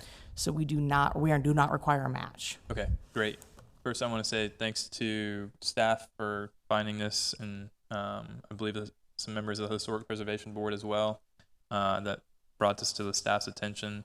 I do find this is a great opportunity. I was on the Historic Preservation Board for 3 years before I went to the Planning and Zoning Board, and then before I was elected City Commissioner. And at the time, I guess that was close to 7 years ago when I first started sitting on the city boards, or plus, I knew that it needed to be updated at that time. So this is encouraging to see that we're moving forward with this. One of the questions I have is it talks about under 1A, the grant funds will be used to hire a professional historic preservation consultant to develop the Tarpon Springs Historic District Design Review Guidelines Manual. Has that consultant, or is that part of 17 that was deferred? Is this something separate? We'll talk about that next commission meeting when the deferred item is 17. Okay. All right. I don't have any further questions then right now. Just a statement, actually. I'm sorry. So the statement is the historic preservation consultant, a professional historic preservation consultant to develop the Tarpon Springs Historic District. So to me, it sounds like it's saying that it needs to be a historic preservation consultant. I don't really know what the parameters were with the other consultants that were looked at, so I just want to make sure that the city of Tarpon Springs doesn't step on any toes from getting the funding from the state. Okay. And I can assure when we come with all the facts on the next meeting, we'll be able to show you that. Okay. Thank you. Are there any commission comments on item number 11? Any public comments?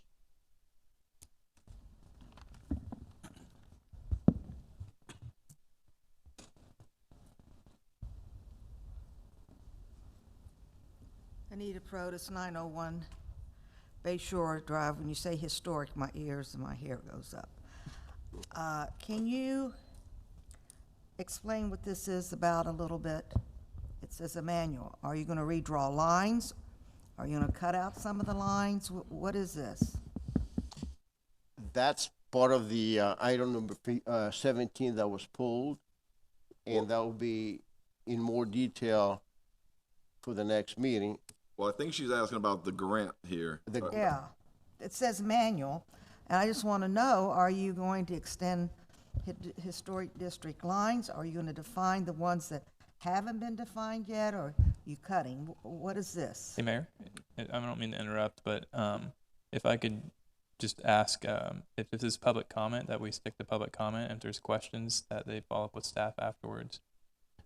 It's just good that we follow the same rules with all public comments. And you're that are right. out there. We'll get you that information later. Well, I wanted to hear it from you. It's easier to understand when you say it. I mean, I'm just asking a question. Are you going to redesign the lines of the historic district? Are you going to cut some of it out? What are you going to do? That's important. Don't hide anything. It's No, very we're not important. hiding anything. Thank you very much, though. I will call the planning and zoning to answer that question.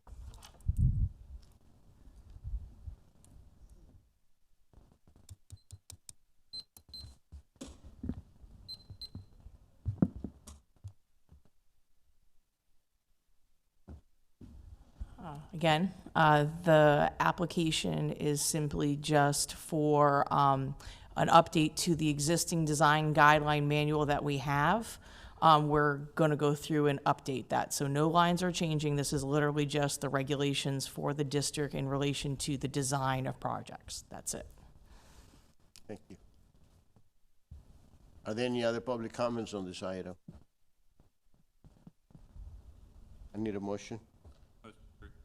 Second. Roll call, please. Commissioner Donovan? Yes.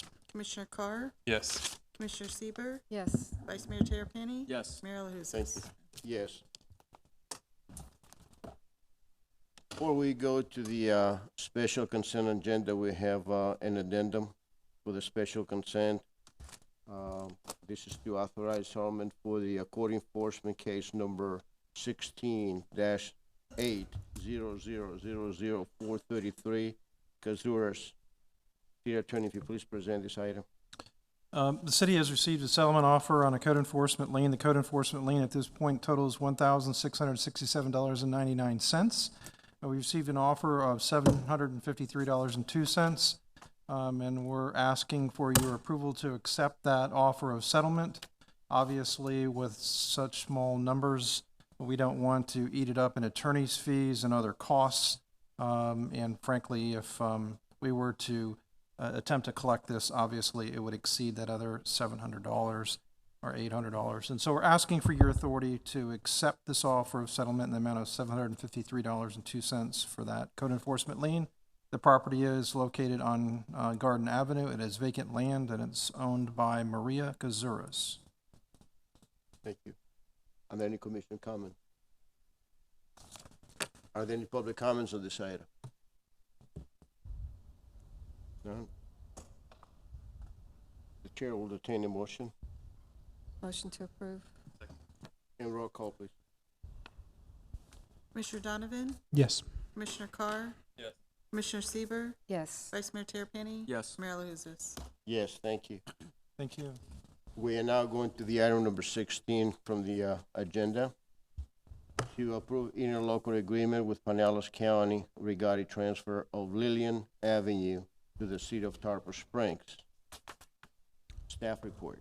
Yeah, Good I'll turn it evening, over to Tom Function to do the report. Obviously, y'all have seen the emails that's been going on for a long time about the residents wanting it paved. The problem all these years, it was half the road is county, half the road city. It's been a mess. So we have worked through all this, and what Mr. Function is going to present to you is the agreement for the county to hand over the road and give us probably most of the money available. In fact, all the money probably available so we can pave the road, and get that issue that the residents have been talking about for a long time and solve that issue now. So For long as I've been here, yes. This road, Lillian Road, is actually a 50-50 share, 50% with the city, 50% with the county. 100% of the utilities is city responsibility. About 4 years ago, the road was resurfaced all the way up to Earl Street, except for that section from Earl Street out to Curlew Road is about 1,000 feet. With the request from the county for a transfer, they were willing to pay for half the upgrades of that road. As I talked to them, their intention was just to put if we were to do it, we would have shared it in the cost anyhow. So the county has agreed to share with half the cost of paving it, which is about $35,000. It should cost us somewhere around $28,000 to resurface it. Some minor grade work we have to do. And that's pretty much it. Well, I'll take care of that dusty area we've had for a number of years. Thank you. Tom, the utilities, do they need any improvements, like the water lines, the sewer lines, any of that? And actually, the section of a section between Curlew and Earl Street, the gravel section, there's a small line that runs about halfway up. I know I've talked to utilities already about somewhere in the future adding a sewer line, a possible water line there. But the way we're going to pave the road is to the east side, so that right-of-way is about 63 foot wide. It gives us plenty of room to work in there, so if they ever want to upgrade the utilities, they can do that. Plus, those lots that are on the west side of the roadway, the first 3 lots in there are not improved. So if developers should come in over here, it'd be their responsibility to bring the road and those utilities up to city standards. So, Well, I'm glad we finally get to do that. These people are suffering long enough with the dust and all this inconvenience. I've gotten phone calls. Are there any commission comments? Vice Mayor? Thank you. Mayor Prince? Tom, you made this happen sooner than it seemed it was possible. I didn't think that we would see this happen for a long time. Lucky timing. Yeah, seems like it. plus, we do have a cooperative. We're finding in a couple areas, other areas you may see in the next month or so. We're gaining a good working relationship with the county. Yes. They've got some other people we've been dealing with, so I think hopefully we're going to surprise you with a couple other things you probably never thought you were going to see in your time up there that they're cooperating, working with. And of course, all you've been working with the county, talking to the county commissioners and all the meetings and stuff, all you have done has got the word back. The administrators got the word back, and his new people that's come in, he's gave them, he's directed them to work with us more. And some of the things they've told us, no on, never. They're open to discussions and talking on. This is one case that was done way faster than I thought it'd be done. Nice. So my understanding is after this, then we basically own all of the road, right? Mm-hmm. Yes. It's going to take probably 3 or 4 weeks for the county to sign their portion if you approve this tonight. Then, we do have a paver paving now, but I don't know if he's going to be, I don't know if the county's side was going to be agreed upon yet. So I'd have to go back out and rebid the paving unless we want to pave without the agreement, but that's a decision you can make. No, I would wait on it's one thing to bid it, but I don't want to spend money until we get the agreement back. That's what you heard me say. I believe it. So I know that we don't make it a practice to solicit annexation, but now that we own all of the road, maintain it, have all the utilities, is there any outlying parcels that you're aware of that are not within the city but are located off the road? The lots are on the west side of Lillian up to Earl Street, actually all the way up to Klosterman on the west side of the street are unincorporated county. So you may have those tie in. Now I know that the first couple lots off of Curlew are undeveloped, so I think that's part of the requirement. Should they require those utilities, they would need to. In order to get the utilities, they'd have to come to. Yeah, and there's a couple other houses along there on sewer on septic that should be tied into. I mean, we're offering all the service, road, utilities, everything. We might as well reap what little benefit there is to the ad valorem base. Then my other thing was, so the road that's going to be built, you answered the question about the right-of-way reservation, which is 63 feet. So I assume that the road will be built to the same standard that we would require anybody else to build a road? It's going to be a rural roadway, just asphalt pavement. What we want to do too is hopefully limit minimize any traffic through there. I mean, once you pave a road, it becomes very quick, people speed it. So we intend to meander it a little bit in the right of way and then put a couple of trees up just to discourage anyone going fast. They go through fast there now anyhow. That's why we're getting all the dust. And then when the developers come in, they'll be responsible to bring the thing up to more standards, adding sidewalks, adding curbing and things like that. Now, how's that? The development agreement for a few lots, once you want to develop those over here, they're responsible for. But you wouldn't do that through a development agreement. However, I'll leave that to planning and zoning, those final decisions over there. But we had a developer in here a while back on TRC was asking about developing those, and I know. But we're going to build the road to our own standards, though, right? To a rural road standard, yes, sir. Rural road standard, yeah. Okay. Yes. Thank you. Commissioner Clark? Thanks, Mayor. Vice Mayor Terrapini basically took everything I was going to ask, and so thank you for bringing this forward and making it through pretty quick. I know the residents that live along this road on the east side have been complaining for many, many years, and it's great to see that you all took it by the horns and got it finished this year. So thank you for your work on this. Okay, thank you. Mr. Donovan? Yeah, thank you. I think you guys did a really great job on this. Really quick, really efficient. My one question just was if we knew yet what the split would be between the county and the city for the cost. Yeah, the county. Yeah, if we were going to pave, I said it's going to run somewhere. The whole work would run around $70-something thousand. They're going to put. Okay, but I'm saying like what portion would the county pay for? I'm just asking if we know that yet because it says it'll be split. Does that mean split in half? We would have an agreement how much they're going to pay us. Okay, so we just don't know yet. Yeah, 35,000.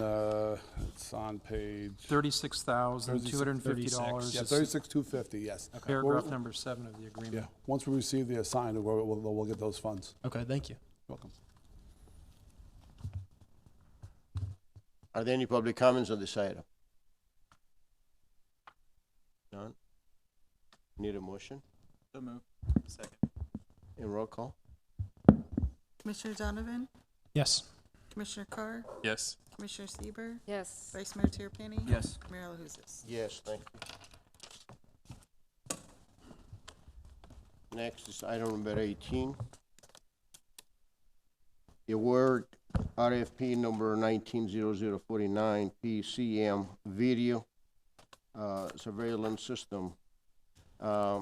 Before I ask for the staff report, I'd like to advise the board that we will not discuss any security aspects of for the cameras, being that this is a secure issue.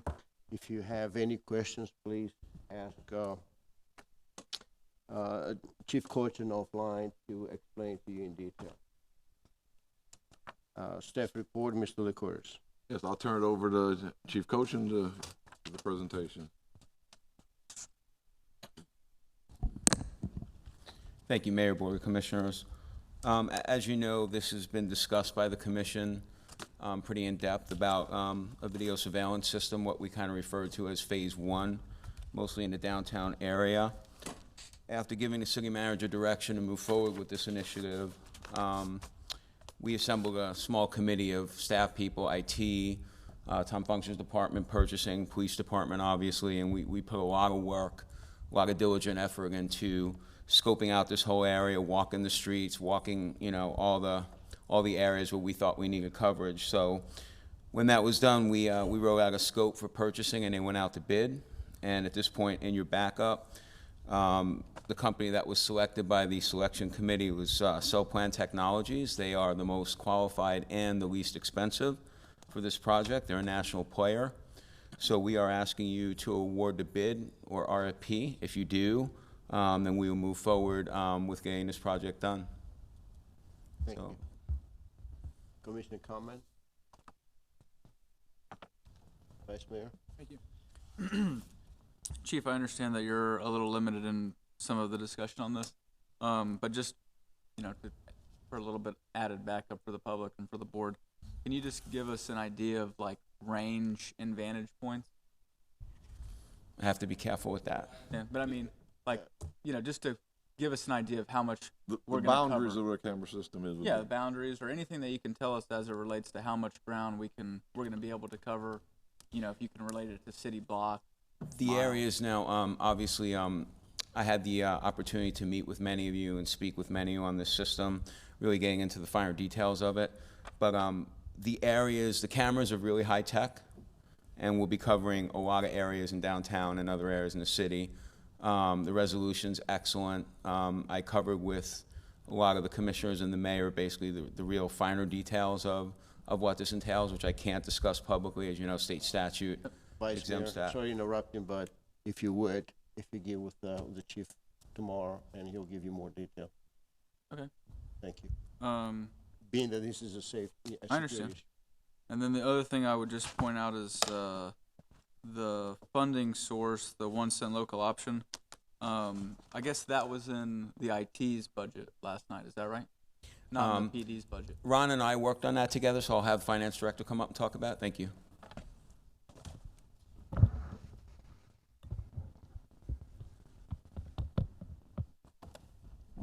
Good evening, Mayor Commissioners. Ron Herring, Finance Director. And no, it is not in the 2020 budget. We're going to allocate it out of this current year 2019 budget.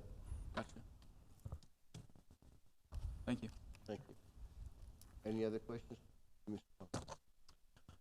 Yeah, I just want to verify with the chief what I am and am not allowed to say here. As long as I'm not bringing up any specific locations or any specifics of where the actual camera is going to be going in detail, I'm fine to talk about it. I would prefer not to get into the details of specifically where the cameras are actually going to be. Mm-hmm. We did discuss all those details, in our one-on-one. Yeah. I guess I'll jump into it then. Our police department's expertise, technology, everything like that. I mean, I'd put it up against anywhere else in the nation. I got all the respect in the world for chief coaching.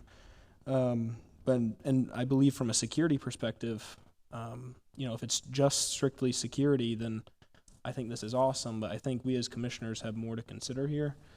Because I'm fine with the city using security cameras on city-owned buildings, city-owned parking lots. That's just being a good owner. It's the same thing a business would do or a homeowner would do if they were concerned about security. What I'm not okay with are, entire streets and sidewalks and stuff like that being monitored. I'm just not comfortable knowing that there's 24/7 surveillance on residents if they're walking down, certain pathways or certain streets. And again, I can't go into detail about the locations of them, but there are certain streets and certain sidewalks where if I'm walking down them, I'm going to be under constant surveillance. That's just not something really I'm comfortable with. I know that kind of the erosion of privacy and stuff like that, pretty much if you walk outside today, you got to expect, you're on camera somewhere. I just don't think that's something that the city needs to contribute to that. Thank you. Any other questions, comments? Are there any public comments on this item? I need a motion. Motion to approve. A second. Roll call, please. Commissioner Donovan? No. Commissioner Carr? Yes. Commissioner Sieber, Yes. Vice Mayor Terapany? Yes. Mayor Lozis? Yes, thank you.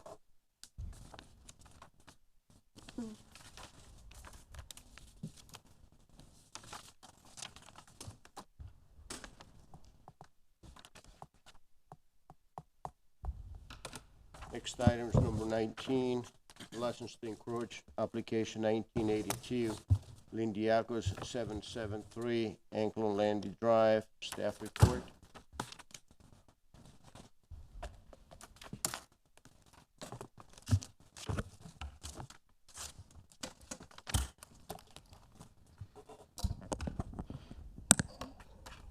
Good evening. This application is basically a license to encroach agreement to allow for an existing fencing, a shed, and some landscaping to remain in the right-of-way of the Elfer Spur Trail. The encroachments were installed quite a while ago and have been in that right-of-way.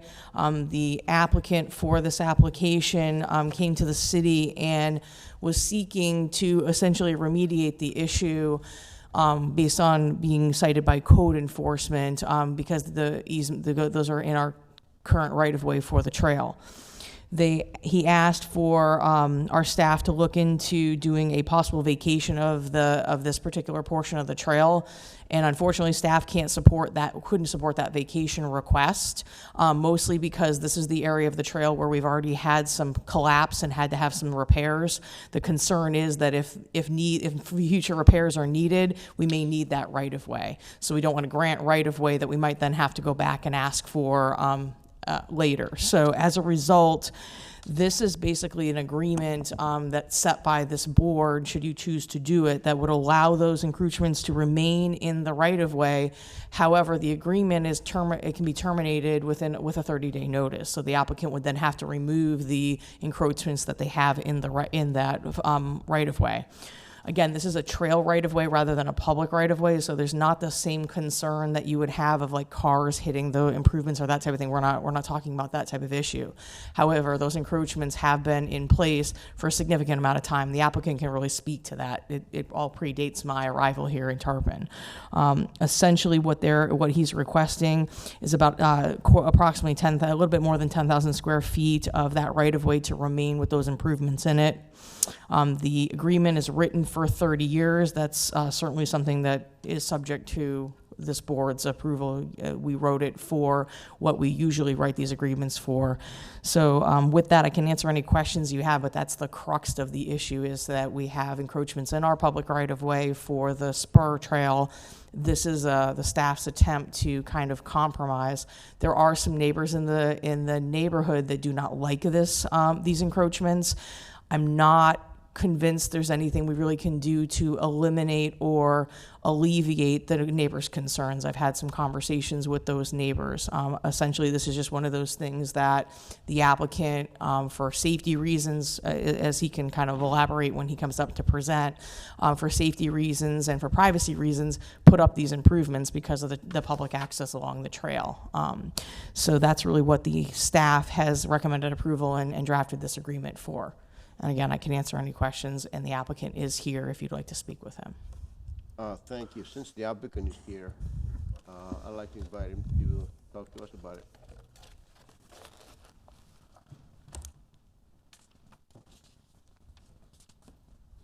Hi, I'm Manuel Indiakis. I live at 773 Anclote Landings Drive. So I developed that property. I've owned that property since 1988. I developed the property. It's been approved for 4 lots. I was going to build 4 homes there. Ended up building 1 house. So I live out there by myself with my wife, well, my fiance, and my dogs. Okay. The county, the city maintains a portion of the right-of-way, and the county is required to maintain the other portion. The county never would cut or clean the area that I had to start cleaning myself. I mean, we're talking bush, and since they asked me, so I started cleaning it, and then what happened is, when they extended the trail through there, they put the fence, the chain link fence there, and what I did was, because of my dogs would run up there and bark at everybody that was going through there, I put the vinyl fence up, okay, for more privacy, and plus, it's a little scary living back there, believe it or not, because you got to go through a trailer park, and there's a lot of homeless people that live over the trestle back there, and my house was broken into a couple times. Had a couple burglars I had to call the cops on that were over there, and then since I got my dogs, I haven't had any break-ins, I haven't had anything. So I put the fence up. I've been cleaning the property. Haven't had nobody said anything about nothing. Okay. Then when the county had to fix the the problem there, they asked me to move the fence. So I moved the fence. It cost me $3,000. I moved it back. You can see where I moved it back. And then you'll notice they haven't cut the grass once there. There's mice there, there's snakes there. I mean, they won't come and cut it behind that chain link fence. Nothing behind on the trail where it's behind the chain link fence. The county won't maintain it. So, you know, and I'm just asking to let me just live my little life here and let me keep maintaining it. You know, and if you decide to want me to move the fence or take it down later, you know, I mean, I'm happy to do it. I mean, you know, and this one guy that lives in the neighborhood, he don't like my dogs barking, you know. I have pit bulls, you know. They bark, that's what dogs do. So he's the one, he's got nothing better to do, he's just a troublemaker. He went and researched that it was, and I put a little shed on there so I could put my tools, you know. So he's the one that started all this thing. I mean, this fence has been up for 15 years now, you know. And I was willing to pay for it, but they don't want to do it. But I'm just asking if you give me permission to leave it the way it is. That's all. Thank you, Mr. Lindiakos. You answered the question that I had, that if we have to, if the trailer needs to be relocated, that you're going to move the fence. Yep. Right. The other thing I was going to ask you is the staff recommended 9 conditions. Are you aware of that? Yeah, to keep it clean and everything. You agree Plus, with I that? have to. I put the fence up illegally. I didn't get a permit. Okay. So the first thing I got to do is I got to go get a permit.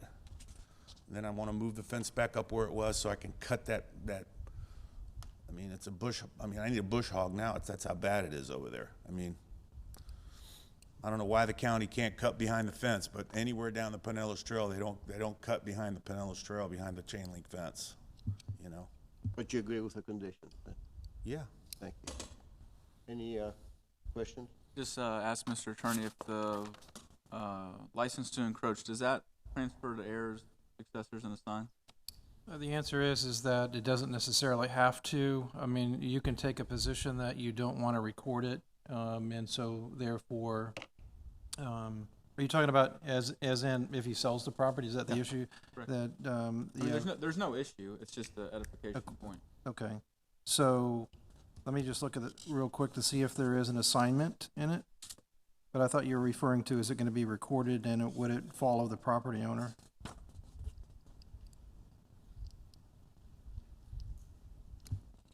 It says in paragraph number 10, the revocable license and indemnification agreement shall run in favor of and be binding upon the successors and assigns of the parties hereto, and to the grantees upon their tenant, lessees, guests, invitees, successors, and assigns. So it would. Yes. It's still revocable though. Yeah, no, I understand. It's just a, just a point of order, or not a point of order, point of clarification. Any other questions? Yes, sir. Commissioner Carr? Thanks, Mayor. Heather, can you clarify, does the city own the property of where the trail of the Elfer Spur Trail is, or is it the county? The research that I did shows us as the owner. City of Tarpon Springs? Mm-hmm. And then the county maintains it currently? I don't know what that agreement is. I'm assuming that the right-of-way transferred to the city, and since the city had the right-of-way, because the trail was going through there, and it's Pinellas County's trail, and included in the trail mapping for Pinellas County, that they do some type of maintenance along that trail, because they probably put investment into it. That's certainly something we can look into and get those answers to you. I mean, the problem seems to be that there's an issue with maintenance, right, with this property or that area. So that would solve one of the issues, right? I mean, you've got a significant amount of land to the left. I know you talked about the city would want to keep the property in the event of the trail needs to be reconstructed or reinforced or something along those lines. Moved that direction. So the trail itself, the actual pathway, is not exactly in this area. It's to the left. So if we had to move it over away from the water, we'd be coming into this area. Okay. I mean, to me, I would like to see a land swap. I think it would be advantageous for the city and the applicant in this situation. If the applicant's interested in it, and there's property in downtown he had for sale at some point, he's got property next to his building. I would propose something along those lines to swap the land. I mean, advantageous for him to have the property next door. It's a 10,000 square feet. It's not just a strip or a sliver. And then there's a small lot in downtown that can be used for green space within the CRA or some other aspect. It's a different approach than what's being proposed by staff, and it's a different approach than probably what's been done in the past, but it's something I think that could be creative with giving Mr. Lindakis the property that he's been using for 15 plus years and use it for his residents for many more years and contribute to the safety by also then beautifying the city as well. So.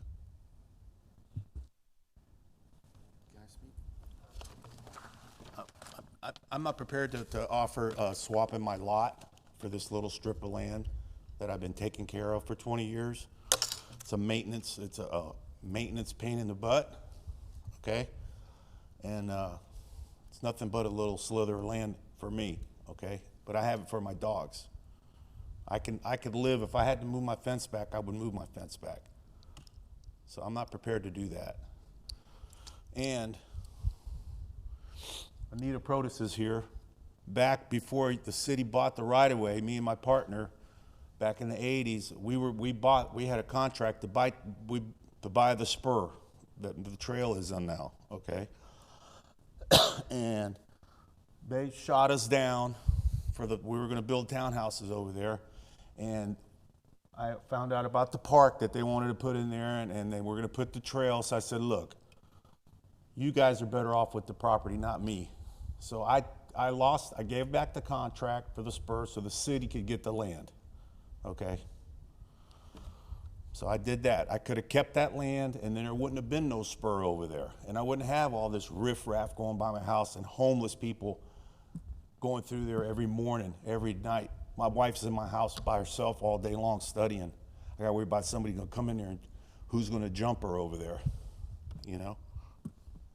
And since might be some resistance, if you look at the survey that y'all required me to get, your lift station lands, believe it or not, and I didn't want to go this route,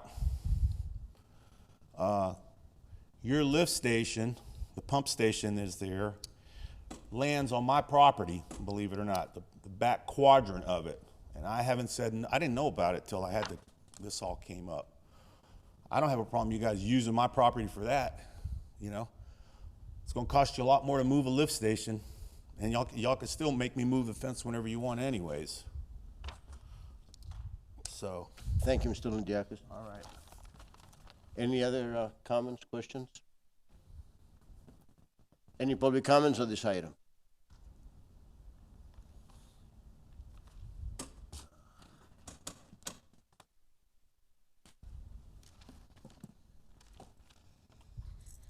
Anita Protas again. I wasn't planning to speak on this, but everything he said is true. And when he started to build his project over there, he was very cooperative with the city, coming forth everything we asked.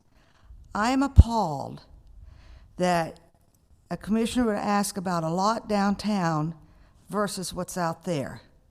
There's no comparison in price, value with that recommendation. We're not supposed to do that. As commissioners of government, we're not supposed to ask those questions. I'm sorry, Commissioner, that's out of line. Thank you. Any other public comments on this item? Okay, I need a motion. Motion to approve. Second. And roll call, please. Just for clarification, I don't think I was out of line by just pointing out another topic, way of looking at it. Thank you for the history of where this property has been and has gone, but I think I'm full within my rights to ask that question. I appreciate you giving me a little more history, Mr. Lindakis, on this property. So, roll call, please. Commissioner Donovan? Yes. Commissioner Carr? yes. Commissioner Sieber, Yes. Vice Mayor Terapany? Yes. Mayor LaHousas? Yes, thank you.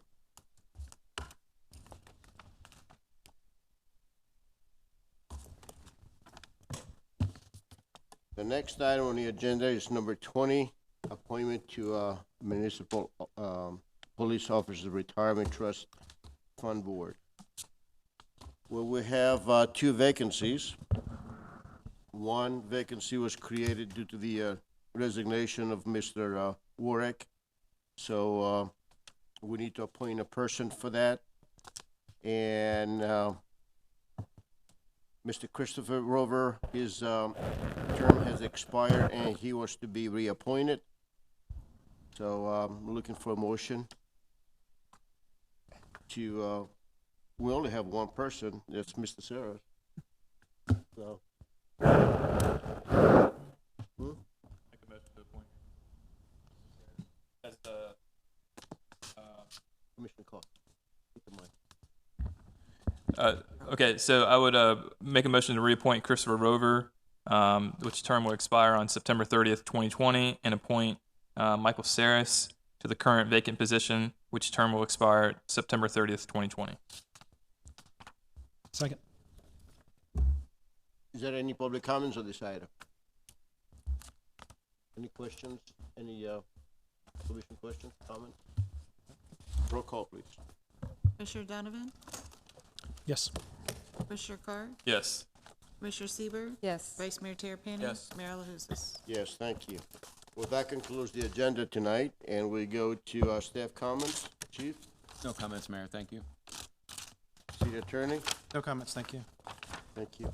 City manager, I didn't have time today, but I will tomorrow and send you, I need to get a date for the third budget hearing, so I'll look at some dates and some options, and so you can tell me which ones you're not available at, so hopefully we'll find one of them that the five of you can be at for the hearing. So I'll look at the dates and availabilities and get those to you, so we'll solidify a date for that third budget hearing that we had talked about.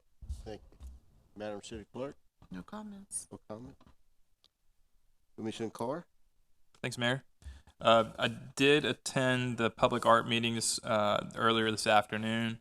There's a big agenda. There's a lot of different items they're talking about, from different murals across the city to some other projects as well. I thought it was a good meeting. I'm encouraged by some of the items that are hopefully going to be moving forward to the commission here pretty soon for our voting on. Also, I met with Mike and Tim Lowe.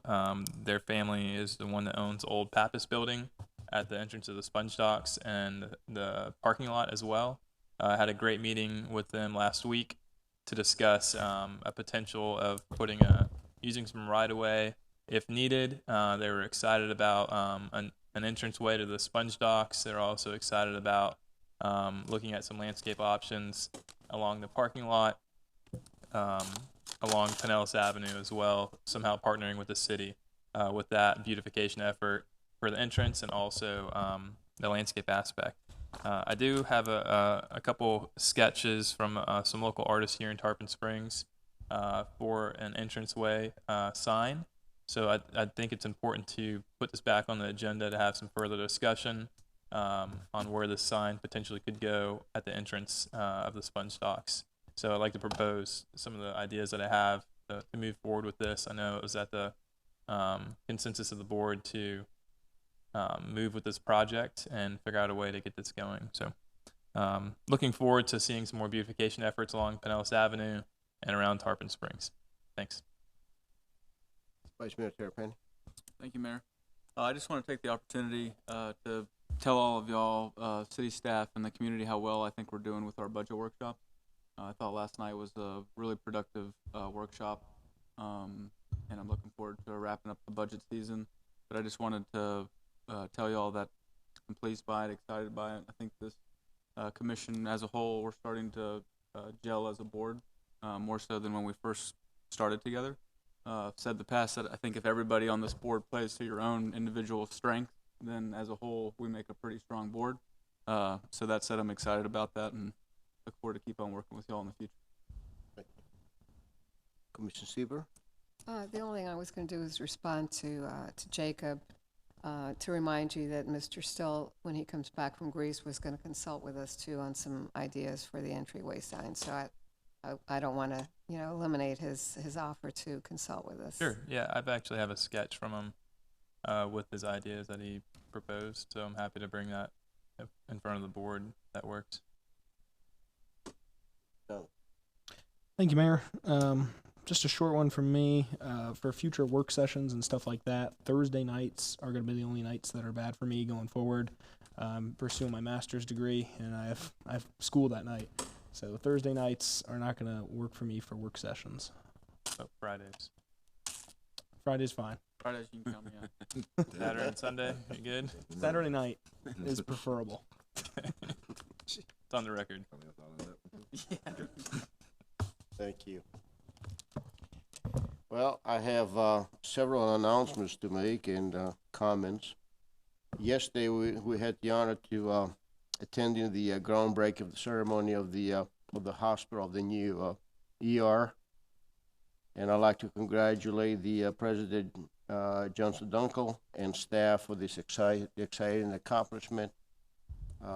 Vice Mayor Tara Penny was there, Commissioner Sieber was there. So we had, and Mr. LeCouris was there, the chief was there. There were many city representatives, so that was a very exciting day. We've been waiting for this day for a long, long time. The project is going to take about 1.5 years to be completed. I'd like to congratulate Congressman Billy Raggers has been named the Statesman of the Year. And I'd like to welcome all the participants for the upcoming Citizens Academy, which will begin soon. Last week I returned from our sister cities with Christopher Steele, who's still there.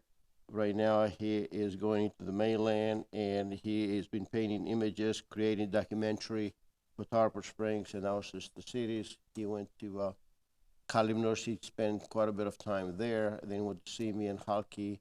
Now is in Atiki. There, from there, it's going to go to Ikaria and Peloponnesus. Also like to thank the president and CEO of our hospital, Mr. Dunkel, for visiting Kalymnos. We actually had several meetings there, and we created a partnership between the two hospitals so they can exchange ideas and also to help one another. The trip was very productive. It was very successful. It was a working vacation. All the expenses to my trip were paid by me, so the city didn't pay a penny for it, as I was paying for my own.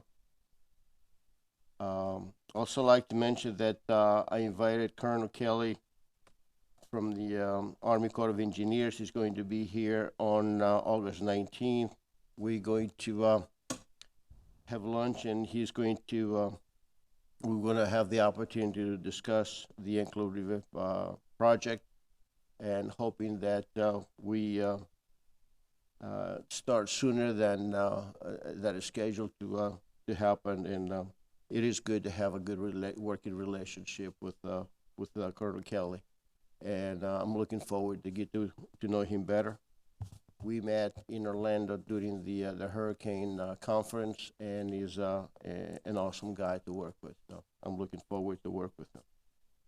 Well, that concludes the regular session meeting, and it's adjourned at 8:48 p.m.